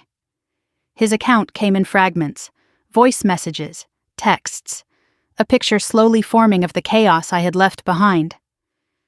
After I departed, Patricia and Vanessa had stood outside my apartment for 2 hours. The children grew hungry, cranky, chaotic. Vanessa finally took them back to Patricia's house. But Patricia insisted on staying, convinced I would come to my senses. The building manager threatened to call the police if she did not leave. She left. But not before pounding on Mr. Okonkwo's door demanding information. He told her exactly what I had hoped he would. Your daughter is not here. And even if she were, I would not tell you. Leave before I file a harassment complaint. At Patricia's house, the situation deteriorated rapidly. 6 children, no childcare, no plan. Vanessa had to cancel her divorce lawyer meeting. Family emergency, she called it. Greg kept asking questions. What appointment was so important you needed to dump the kids? Vanessa deflected, but Greg noticed. Patricia blamed everyone. Me, Marcus, the building manager, society at large. Marcus reported she was on her 4th bottle of wine since the previous afternoon. She was spiraling. He added another detail. Vanessa went through your mail. She convinced the building manager she was authorized. She found the letter from Attorney Sullivan about the beach house. She knows about the forged signature rejection. She is terrified. Meanwhile, Patricia had attempted to salvage her Christmas Eve plans. She had booked a virtual wine tasting, $400 for specialty wines shipped in advance. This was supposed to be her peaceful adult Christmas. Instead, she was surrounded by 6 screaming children and the ruins of her own scheme. She tried to do the wine tasting anyway, set up her laptop in the living room, opened the Zoom link. The sommelier began explaining the first wine, a Sonoma Pinot Noir. Baby Olivia started wailing. The twins knocked over a lamp. Noah spilled juice on the antique rug. Patricia muted herself and screamed at Vanessa.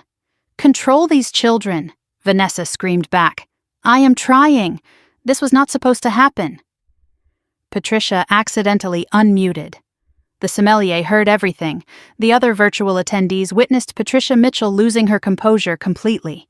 She slammed the laptop shut. 12 minutes.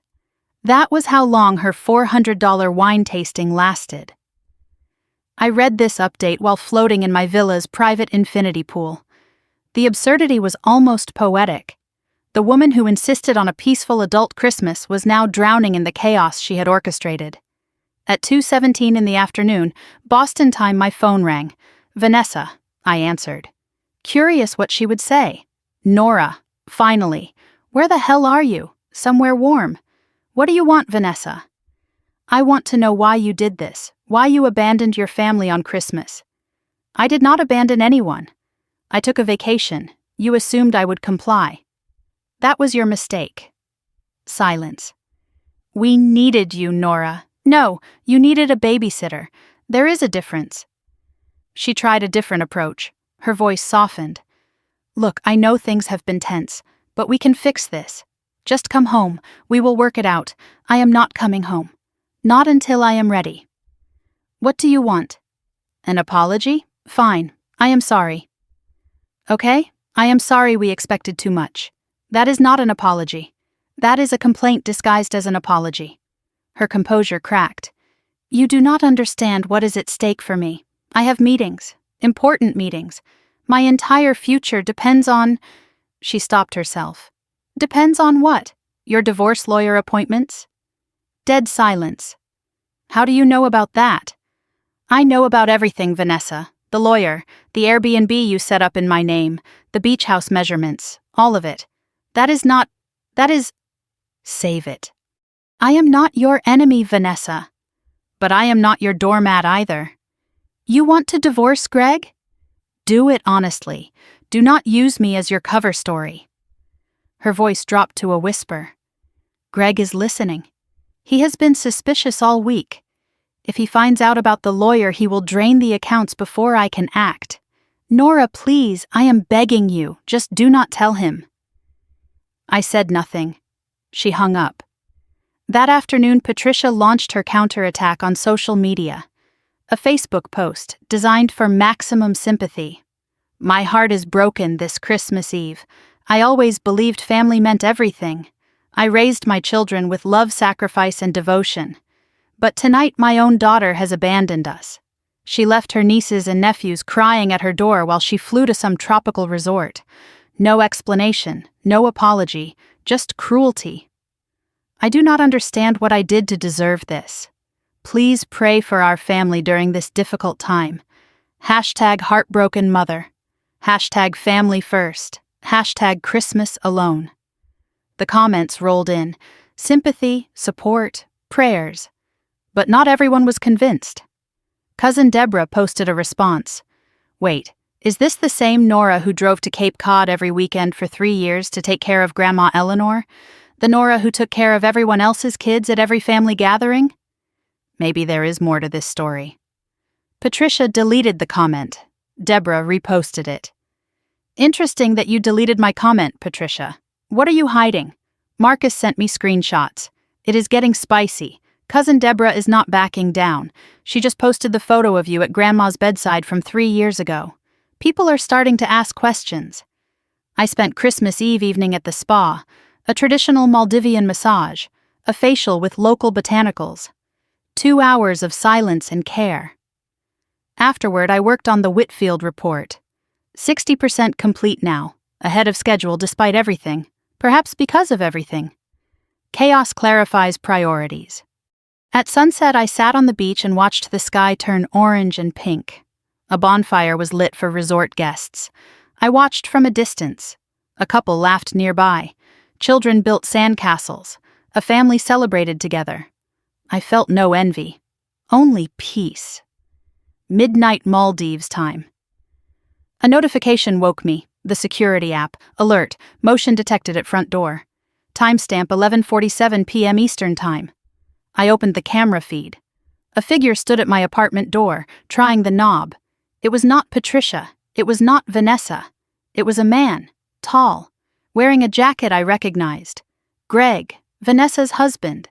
He was at my apartment at midnight on Christmas Eve. He jiggled the handle, tried a key that did not work, looked over his shoulder like a man who knew he was doing something wrong. Then he pulled out his phone and made a call. The camera had no audio, but I could read his lips. She is not here. The apartment is empty. We need to talk. Greg was not just suspicious anymore. He was investigating, and somehow my apartment had become part of his search. The chaos I had escaped was evolving into something I had not anticipated. I saved the footage. Then I texted Marcus. We have a new problem. December 25th, Christmas Day. I woke slowly. Naturally, no alarm, no urgency. The ocean was glass still, reflecting the pale morning sky like a mirror. I lay in bed for 20 minutes, just breathing, listening to the silence. This was the first Christmas in my adult life where no one needed anything from me. The resort delivered breakfast to my villa, tropical fruit, fresh pastries, Maldivian honey. I ate on the deck with my feet dangling over the water. A sea turtle surfaced nearby. Its ancient eyes met mine for a moment before it dove back into the blue. I took a photo, my first Instagram post in months. The caption was simple, "Merry Christmas to me." I did not tag the location. Let them wonder. I thought about all the Christmases before this one, the frantic cooking, the endless cleaning, the chaos of children while everyone else relaxed. I thought about the year I spent Christmas Eve in the emergency room after Mom's minor kitchen accident, while she and Vanessa went to midnight mass. I thought about the gifts I carefully chose that were opened and glanced at and forgotten within minutes. And I thought about this moment. Alone, peaceful, enough. I checked my phone. A message from Marcus had arrived while I slept. It was 2 a.m. Boston time when he sent it. I am awake. It is chaos here. Greg found something. Everything is falling apart. Call me when you can. I called him immediately. His voice was exhausted, but there was something else in it, something that sounded almost like relief. He told me what happened. The night before, Christmas Eve.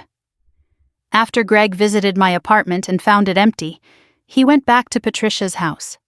Everyone was asleep. But Greg was not tired. He went through Vanessa's phone while she slept, found the calendar entries, Graham and Associates, the divorce lawyer, found text messages discussing strategy, asset division, custody plans, found references to the Nora situation, keeping Greg distracted. Christmas morning, Greg woke Vanessa at 6. We need to talk. Now. In Patricia's guest bedroom, voices rising despite the sleeping children. You are divorcing me? And you did not think to mention it? Greg, I can explain. Explain what? That you have been lying for months? That you used your own sister as a cover story? I was going to tell you. When? After you had drained the accounts and taken the kids? The children woke up, crying, confused. Lily, the oldest, asked the question no one wanted to answer. Is it because Aunt Nora did not come? That sentence hung in the air. Even a 7-year-old had connected the dots. Marcus continued. Greg just told Vanessa he is freezing all joint accounts first thing tomorrow. She is hysterical. Mom is trying to calm everyone down, but she is already on the wine again. It is 7:30 in the morning and she is already drinking. The matriarch was losing control. Patricia had tried to salvage Christmas morning. Everyone calm down. It is Christmas. We can discuss this later. But Greg was not interested in later. Stay out of this, Patricia. This is between me and my wife. Do not speak to me like that in my own house. Your house? You mean the house you are about to lose because you cannot pay the second mortgage you hid from everyone? Silence. Marcus told me Greg had been doing his own investigation. He found documents Patricia thought were hidden. A second mortgage taken out 3 years ago. Current balance $112,000. Payments behind. Foreclosure proceedings initiated. Vanessa turned on Patricia. Mom, you told me you were fine. You said the house was paid off. I was handling it. Handling it?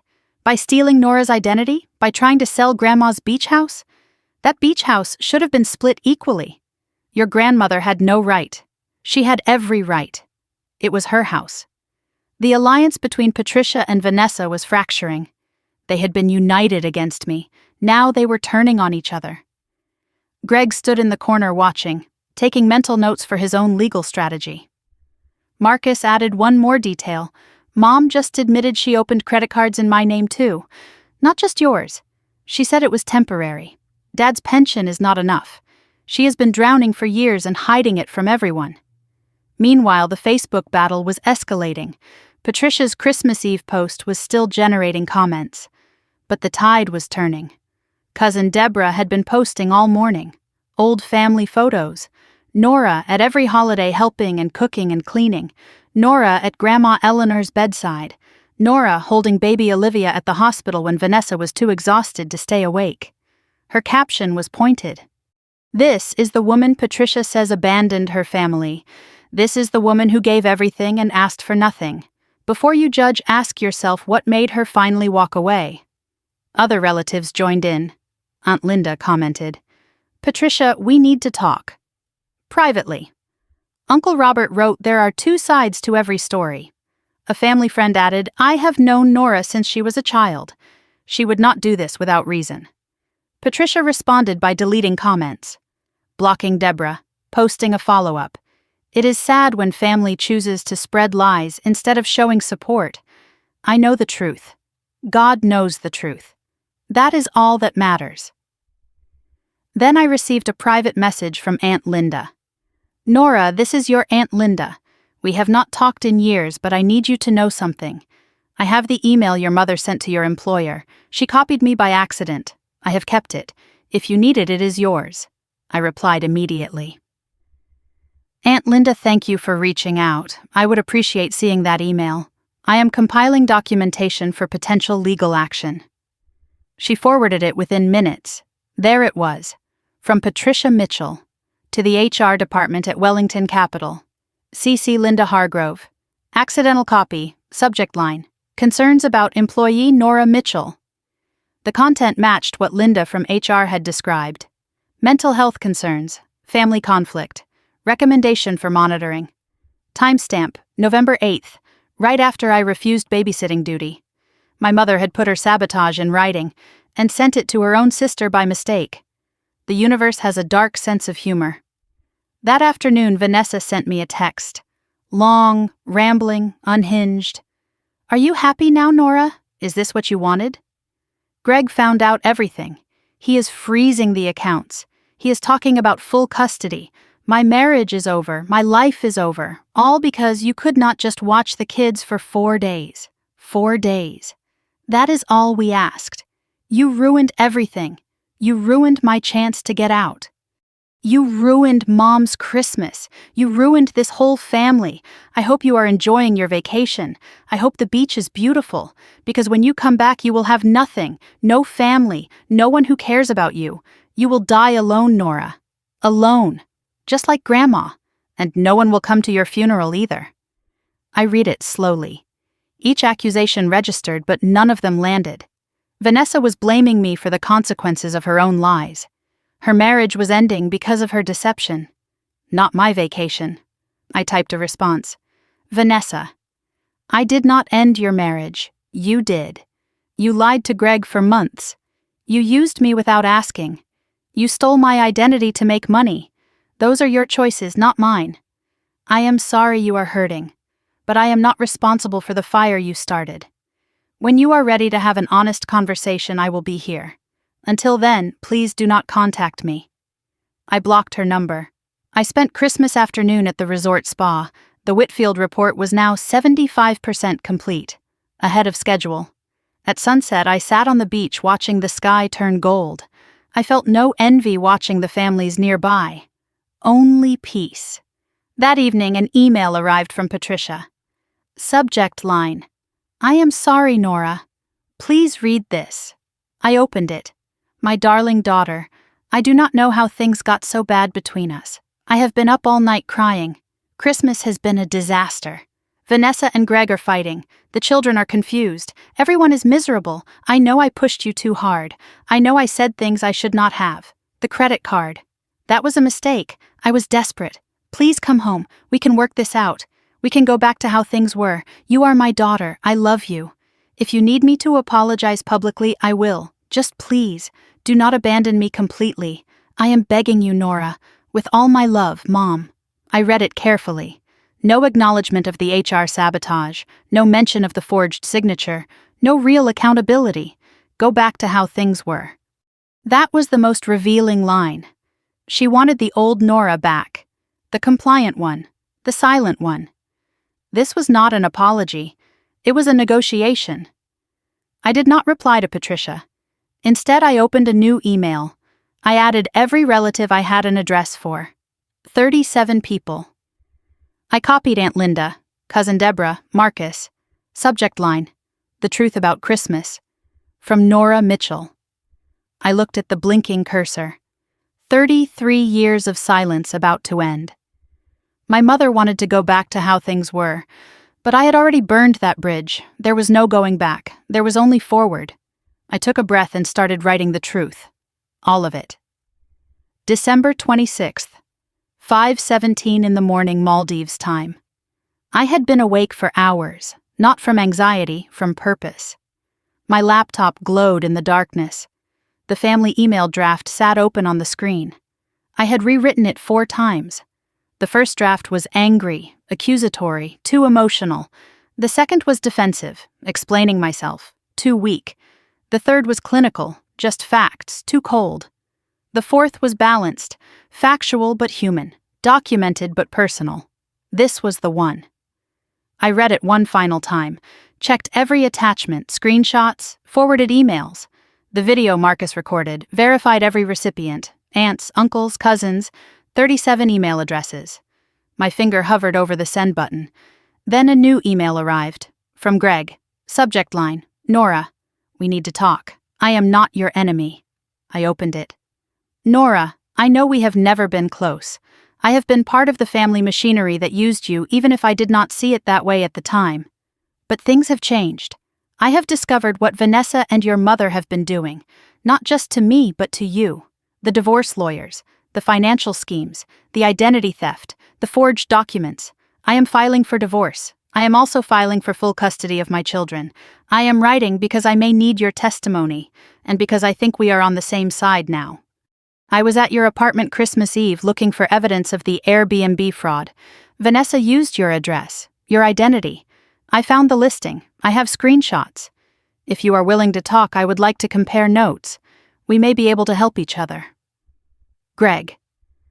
I assessed the situation. Greg was not my friend, but he was no longer my enemy.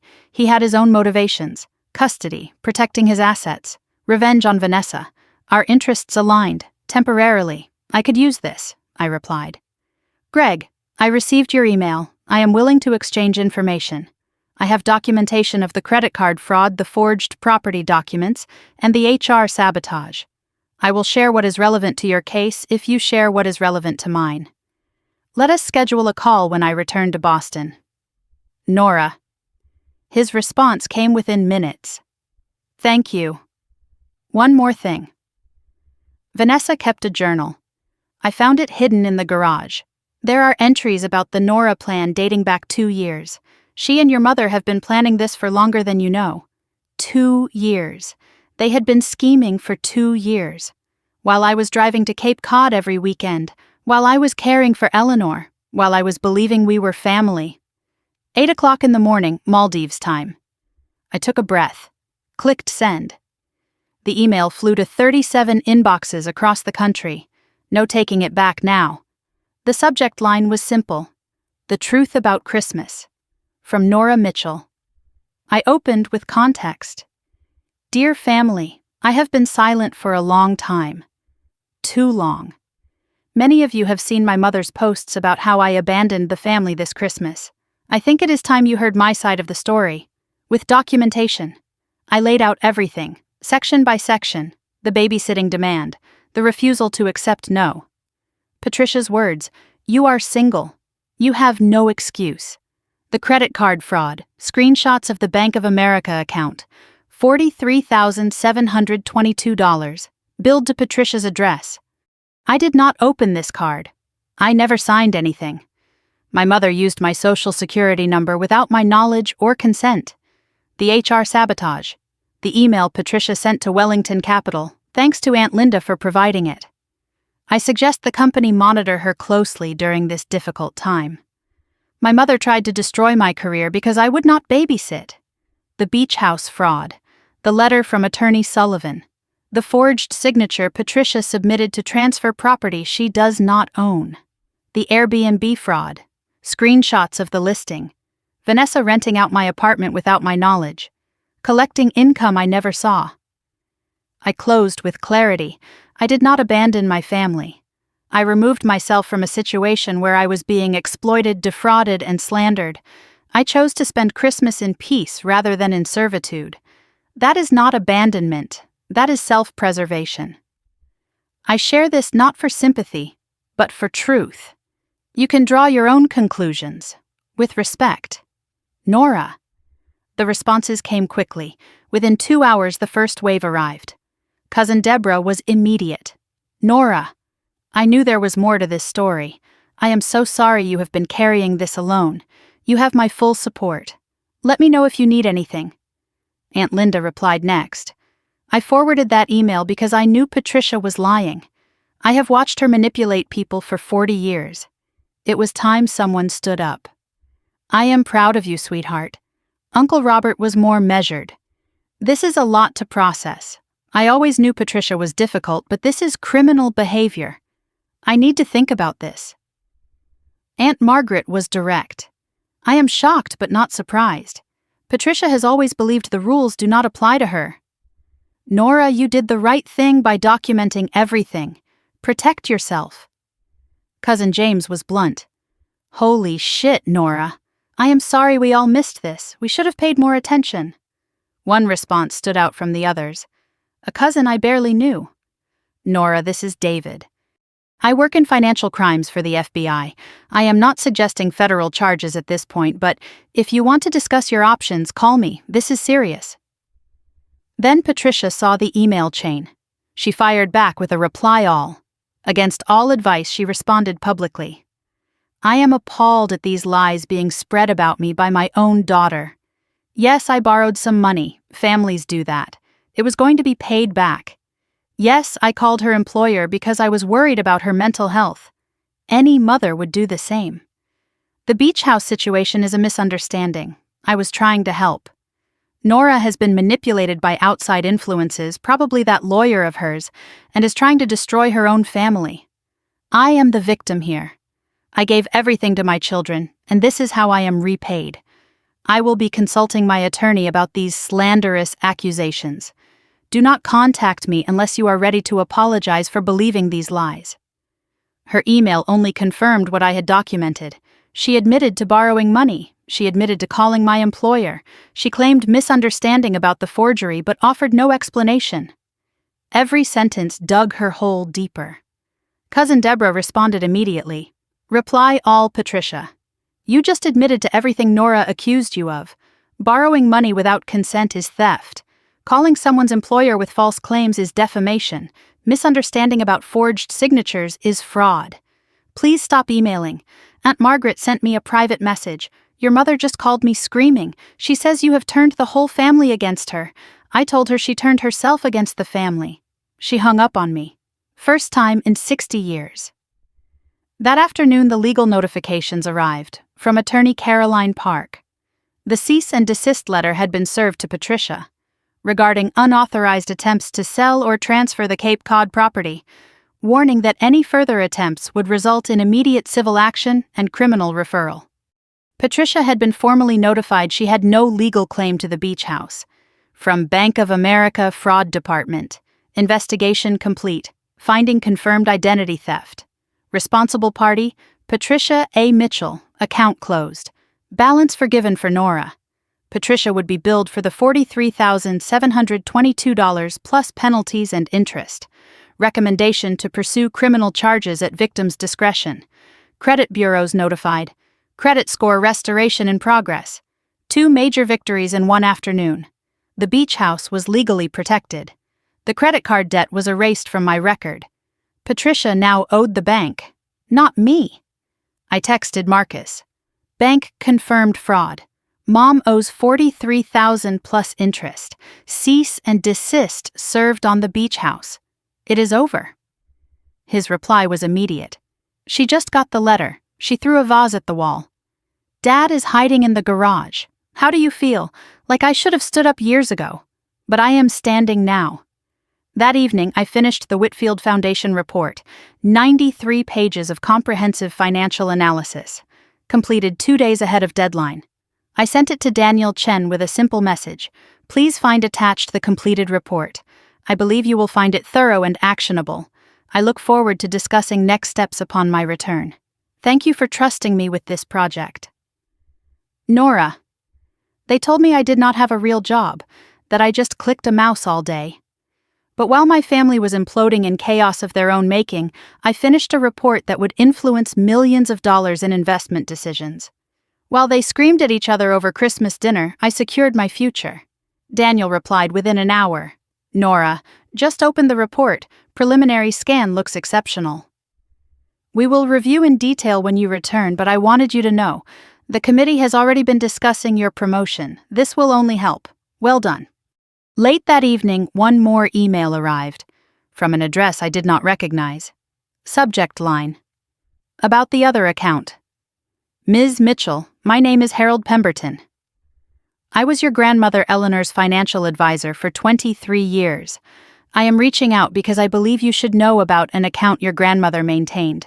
One that was not included in her official will because she wanted it kept separate from family involvement. This account was funded through a life insurance policy your grandmother took out in 1987. The beneficiary was always listed as you. The current balance is approximately $340,000. Your mother does not know this account exists. Your grandmother specifically instructed me to contact you directly after her passing, but only after you had proven you could stand on your own. I believe that time has come. Please contact me at your convenience to arrange transfer of these funds. Respectfully, Harold Pemberton, CFP. I read the email 3 times, then a 4th. $340,000. A secret account. Grandmother knew. She prepared for this. Only after you had proven you could stand on your own. Eleanor was protecting me even from beyond the grave. I thought about the beach house, the trust fund, and now this. Grandmother Eleanor had not just loved me, she had believed in me, and she had given me the weapons to fight back, every single one. I closed my laptop and walked to the deck. The stars were impossibly bright. Somewhere out there, I liked to think she was watching. Thank you, I whispered to the sky. I will not let you down. January 2nd, 6 in the morning, Maldives time. I stood on my villa deck one final time. The ocean was calm, painted pink by the rising sun. My suitcase was packed. My laptop bag held the completed Whitfield report, already submitted, already praised. I had spent 11 days in paradise, the longest vacation of my adult life. I arrived exhausted, anxious, running from something. I was leaving rested, centered, walking toward something. I looked out at the water and took inventory of everything that had changed. Credit score restored. Beach house legally protected. Secret account with $340,000 awaiting transfer. Family in ruins of their own making. Career promotion imminent. Self-worth reclaimed. I thought about the woman who boarded the plane in Boston 11 days ago. She was angry, desperate, fleeing. The woman leaving the Maldives was different. She was not running anymore. She was returning, on her terms, to claim what was hers. The journey home was long, 17 hours. Mail to Dubai to Boston, first class again. I had earned it. I slept deeply, peacefully, no nightmares about family, no dread about what awaited. Just rest. During the Dubai layover, my phone buzzed with a calendar notification I had not set. Promotion announcement, January 3rd, 10 a.m. Conference room A. Daniel must have added it to my calendar remotely. 8:47 in the evening Eastern Time, Logan Airport. The cold hit me immediately. 12 degrees, snow on the ground. A universe away from the Maldives' warmth. I took a taxi home, watching the city lights blur past. Boston felt different now, smaller, less intimidating. I checked the security app before opening my apartment door. No alerts since Greg's midnight visit. Everything was exactly as I had left it. Cold, still, untouched. I turned on the heat, made tea, sat in the silence. Mr. Okonkwo had left my mail in a neat stack on the counter. Bills, junk mail, holiday cards from colleagues, and one handwritten envelope, no return address. I opened it carefully. Inside was a single sheet of paper. Nora, I do not know if you will ever speak to me again, and I would not blame you. I just wanted to say you were always the best of us. I am sorry I did not protect you. I am sorry I was weak. I hope someday you can forgive me. Dad, my father. The silent one. The one who never intervened. Never stood up for me. Never said a word while Patricia used me as a resource. I read it twice, then set it aside. I did not know what to feel. Not yet. My phone buzzed. A text from Marcus. Mom knows you are back. She saw your Instagram story from the airport. She is planning something. Stay alert. The next morning I arrived at the office early, dressed sharply. Colleagues greeted me warmly. Word had spread about the Whitfield report. Daniel met me in the hallway. Ready? I have been ready for 7 years. Conference room A was filled with senior leadership. Daniel spoke first. The Whitfield Foundation report was exceptional, comprehensive, insightful, delivered ahead of schedule while Nora was managing personal challenges most of us cannot imagine. He paused. It is my pleasure to announce that Nora Mitchell has been promoted to Director of Investment Analysis, effective immediately. Applause, handshakes, congratulations. I accepted graciously, professionally, without tears. Daniel pulled me aside after. Nora, I have to ask, everything okay now, with the family situation? It is resolved, or resolving. I will not let it affect my work. It did not affect your work. That is why you are standing here. He extended his hand. Welcome to the leadership team, Director Mitchell. Director Mitchell, 7 years of work, 7 years of proving myself. My mother said I did not have a real job, that I just clicked a mouse. I wondered what she would say now. Actually, I did not wonder. I did not care. As I left Daniel's office, Linda from HR caught me in the hallway. Nora, quick word, that situation with the anonymous call. There has been a development. Your mother called again, yesterday, demanding to speak with your supervisor about your erratic international travel. We have blocked her number from our system. I thanked her and walked back to my desk, even now, even after everything. Patricia was still trying. January 4th. Saturday afternoon, 2:15. I was unpacking the last of my luggage when the doorbell rang. I checked the security camera. Patricia, alone, holding a Tupperware container, the universal peace offering of the manipulative mother. I could have ignored it, pretended I was not home, But that would be hiding, and I was done hiding. I opened the door but did not invite her in. I stood in the doorway blocking entry. She looked 10 years older than 2 weeks ago. Hair not styled, makeup minimal, dark circles under her eyes. Her hands shook slightly, holding the Tupperware. "Nora, I brought lasagna. Your favorite. Thank you." I took the container. Did not move. "Can I come in? It is cold out here. I would prefer to talk in the hallway." She flinched. "Nora, please. I just want to talk. To explain. Then explain. I am listening." She launched into her speech. The performance. "I know I have made mistakes. I know I hurt you. I was under so much pressure. The mortgage, the bills, taking care of everyone. You stole my identity. You forged my signature. You tried to destroy my career. I did not. I was trying to help. I was confused. I did not understand what I was doing. You understood exactly what you were doing. You told Vanessa in an email. Either way, we win." Her face went pale. "You have that email?" "I have everything, Mom. Every email, every voicemail, every document you forged. The video Marcus recorded, the journal Vanessa kept." Her voice hardened. "So what do you want? An apology?" "Fine. I am sorry. I am sorry I was not a perfect mother. I am sorry I needed help and did not know how to ask. That is not an apology. That is an excuse. Then what do you want from me? I want boundaries. Clear, documented, enforceable boundaries." I reached into my back pocket and pulled out a folded document. Printed, prepared. I handed it to her. The contract was detailed. Services agreement between Nora Mitchell and Patricia Mitchell.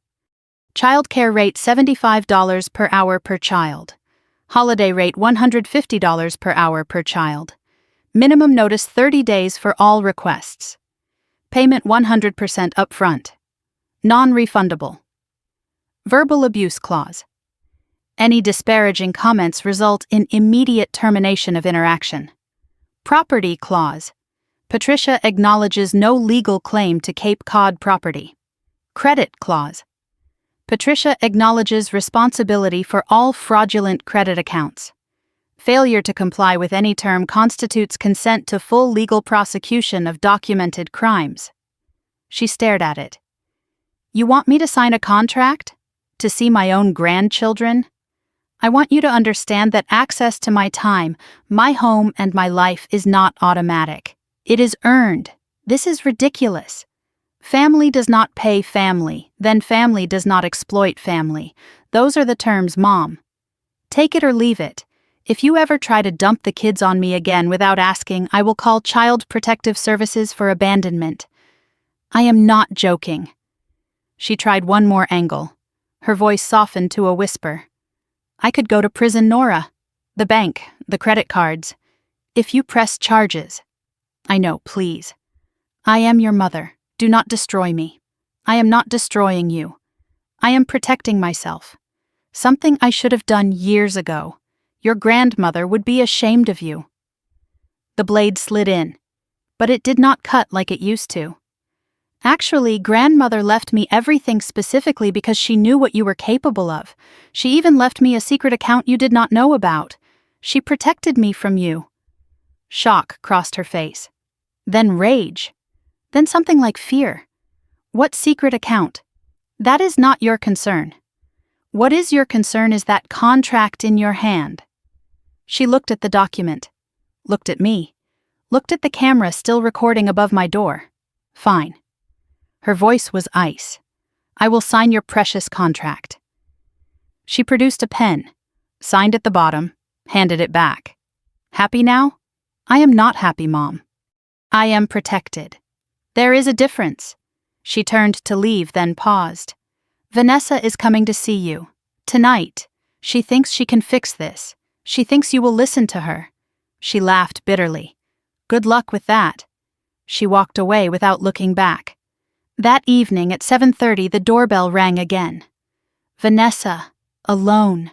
No Tupperware, just a large envelope. I opened the door but did not step aside. Her approach was different from Patricia's.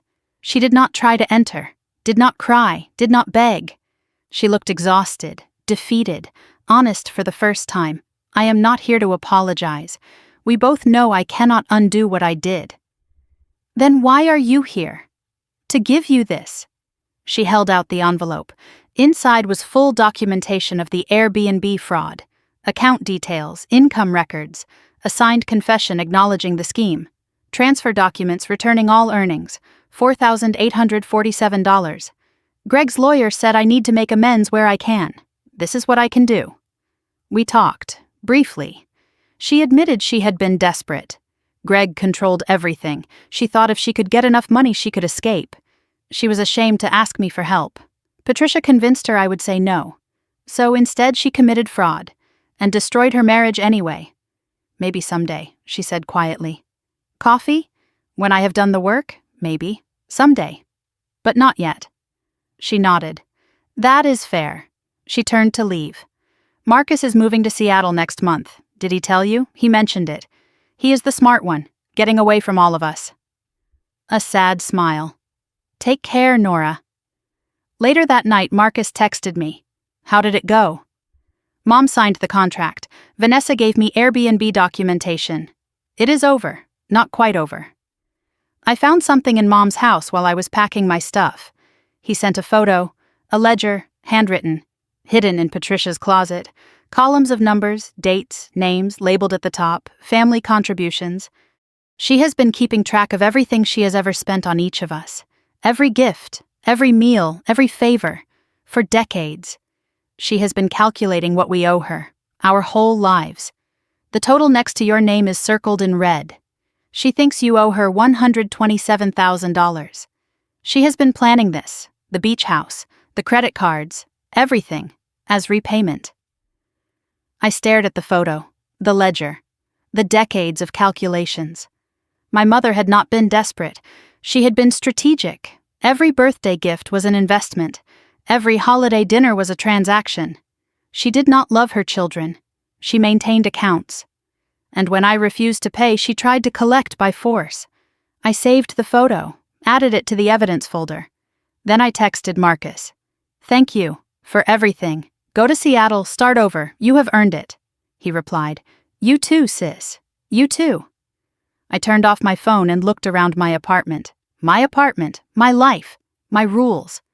The war was over. I had won. But victory, I was learning, was just the beginning of something new. April 15th, 7 a.m. I woke in a bedroom I had come to love, the master suite of the Cape Cod beach house. Sunlight streamed through white curtains carrying the smell of salt air. I had been coming here every other weekend since January, keeping my promise to grandmother Eleanor. I had made small changes, fresh paint, new linens, updated kitchen appliances. But the bones remained. Eleanor's reading chair by the window, the antique clock on the mantel, the photos on the walls. It was no longer a museum. It was a home. My home. I made coffee and carried it to the porch. The same view Eleanor watched for 60 years. Waves rolling onto the shore, seagulls calling in the distance, the endless horizon where the ocean met the sky. I understood now why my grandmother loved this place. It was not about the property value, it was about the peace. 3 months ago, I was flying to the Maldives to escape my family. Now I sat on my grandmother's porch watching the same waves she watched, drinking coffee in the quiet she protected. Everything was different. Everything was the same. The only thing that truly changed was me. My phone buzzed with a calendar reminder, quarterly family dinner, Patricia's house, 6 p.m. I stared at it, then dismissed the notification. I was not going. And for the first time, that decision came without guilt.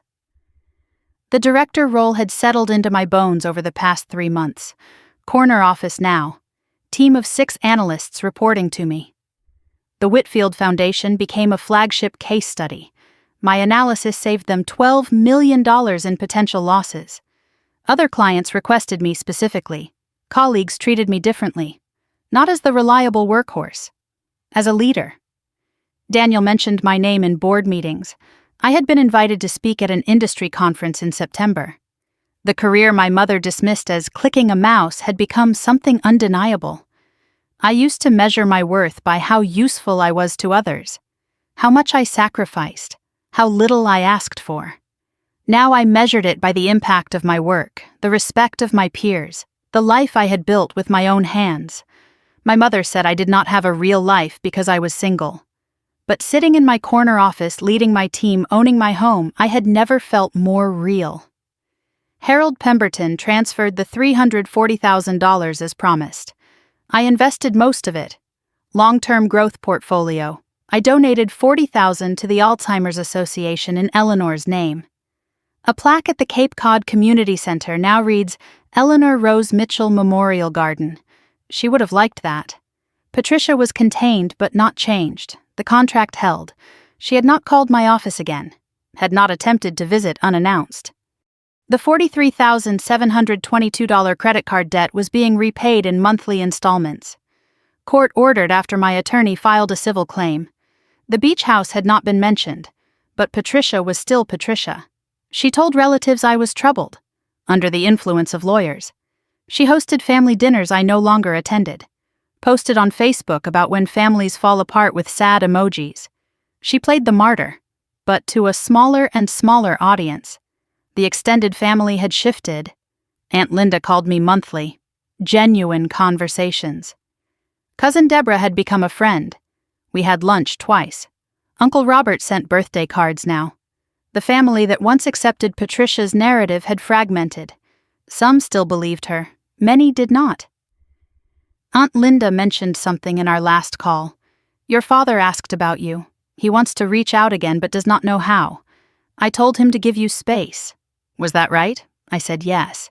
But I had been thinking about that handwritten note ever since. Marcus moved to Seattle in February. New job, new apartment, new life. He called every Sunday. The first consistent sibling contact I had ever had. We talked about work, about the weather, about nothing in particular. It was the relationship we should have had all along. Any regrets? I asked him during our last conversation. About leaving? No. About not leaving sooner? Every day? Mom still calling? Once a week. I let it go to voicemail. She leaves messages about how I have abandoned her. Same script, different child. Yeah. But it does not work anymore. That is the difference. That is all the difference in the world. Vanessa's divorce finalized in March. Joint custody of the children, week on, week off. She was in a small apartment in Somerville working as a substitute teacher. She had been in therapy. Twice a week, she told Marcus. 3 weeks ago, she texted me. I know I said someday. Is today too soon? I considered for a full day, then replied. Saturday. The cafe on Newberry Street, 10 a.m. We met, we talked. For 2 hours, no accusations, no manipulation. Just two exhausted women trying to understand each other. I spent my whole life trying to be what Mom wanted, she said. The perfect daughter, the perfect wife, the perfect mother. And I failed at everything. Because perfect was never possible. You were the one who got out. I hated you for it. Because I wanted out too, but I did not know how. I am sorry, Nora. Not because I want something. Because you deserved better. From all of us. I do not forgive you, I said. Not yet. Maybe not ever. But I believe you. And that is something. We are not sisters right now. But maybe someday we could be something. We agreed to meet again next month. I did not know what we would become. But the door was open. That was new. I finished my coffee and walked down to the beach. The April ocean was still cold, but the sun was warm. I took off my shoes and walked along the shoreline. Every time I visited, I wrote to Eleanor. Not emails, handwritten letters, old-fashioned, like she preferred. I read them aloud on the beach, then kept them in a box in the house. Dear grandmother, it has been 6 months since you left. 5 months since I discovered what you left behind. I understand now why you did it. The beach house. The trust. The secret account. You were not just leaving me money. You were leaving me permission. Permission to say no. Permission to walk away. Permission to choose myself. Mom signed the contract. Can you believe it? She actually signed a contract to see her own grandchildren. You probably could believe it. You knew her better than anyone. I am okay now, grandmother. Better than okay. I am free. I kept my promise. I did not let them use me anymore, and I kept your house. I kept your peace. I hope wherever you are that you are proud of me.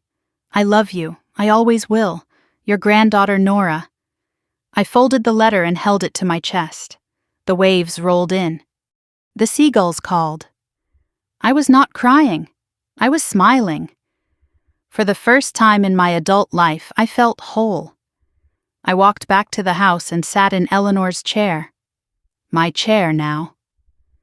I looked out at the ocean and thought about the journey. I used to think family was about obligation, about duty, about sacrifice without question. I thought love meant giving until you had nothing left. That belonging required erasure. But I was wrong. Love is not a transaction. Family is not a debt ledger. Real love does not keep score. Real family does not require you to disappear. The people who truly love you will never ask you to destroy yourself for their comfort. And the people who do ask, they do not love you. They use you. It took me 33 years to learn that lesson, but I learned it, and I will never forget.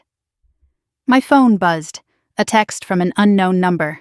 Hi Nora, this is Lily. I am 7. Mommy gave me your number. I just wanted to say I miss you. Can I visit the beach house someday? I promise I will be good. Love, Lily. A blue heart emoji at the end. I stared at the message. My niece, Vanessa's oldest. The little girl who asked why Aunt Nora was being mean. I typed back, Hi Lily, I would like that very much. We will plan something soon. Love, Aunt Nora. The sun was setting over the Atlantic. I poured myself a glass of wine and stood at the porch railing. Orange and pink light spilled across the water. The same view Eleanor watched for 6 decades. The same peace she protected. I think about who I was before this Christmas. The woman who said yes to everything, who measured her worth by her utility, who believed that being needed was the same as being loved. That woman is gone, not dead, just evolved. In her place is someone who knows her value, who guards her peace, who chooses herself without apology. Is that selfish? Maybe, my mother certainly thinks so, but I have learned something about selfishness. The people who call you selfish are usually the ones who can no longer exploit you, and that tells you everything you need to know. Was I wrong to fly to the Maldives while my family drowned in their own chaos? Was I cruel to force my mother to sign a contract? To expose her secrets to the family? Or was I finally, after 33 years, choosing to live? I used to need everyone's approval. I used to agonize over whether I was the villain in their story. But here is what I have learned. You can be the villain in someone else's story and still be the hero of your own.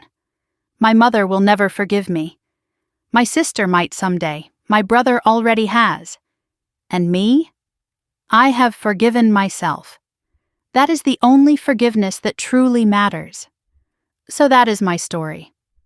The Christmas I flew to the Maldives. The family that called me selfish. The grandmother who gave me the weapons to fight back. I look back at that woman sitting at the kids' table eating cold turkey, wiping mashed potatoes off toddlers' faces, while the adults laughed at the main table. I want to reach through time and tell her, you are worth more than your utility. Your life is real. Your time is yours. If you are listening to this, and you are the Nora of your family, the reliable one, the single one, the one they say has no excuse, please hear me. You are not their servant. You are not their safety net. You are not obligated to burn yourself to keep others warm. Sometimes the only way to get respect is to stop accepting disrespect. Sometimes the only way to find peace is to walk away from the chaos. And sometimes the best Christmas gift you can give yourself is a first-class ticket to somewhere beautiful, a locked door behind you, and the sound of your own phone ringing unanswered. So I am asking you, because I genuinely want to know, Was I wrong? Was I the villain for choosing myself? Or did I do what you have always wished you could do? Stand up, walk away, and finally live. Tell me in the comments. I want to hear your story too. And if this story spoke to you, if you felt something, recognized something, understood something, then do me a favor. Hit that subscribe button. Click the bell so you do not miss the next story, because there are more stories like this one. More women who chose themselves, more battles won, more peace reclaimed. You do not have to fight alone. None of us do. Thank you for listening. Thank you for being here. Until next time, choose yourself. You are worth it. I raised my wine glass to the sunset. The ocean glimmered gold and rose.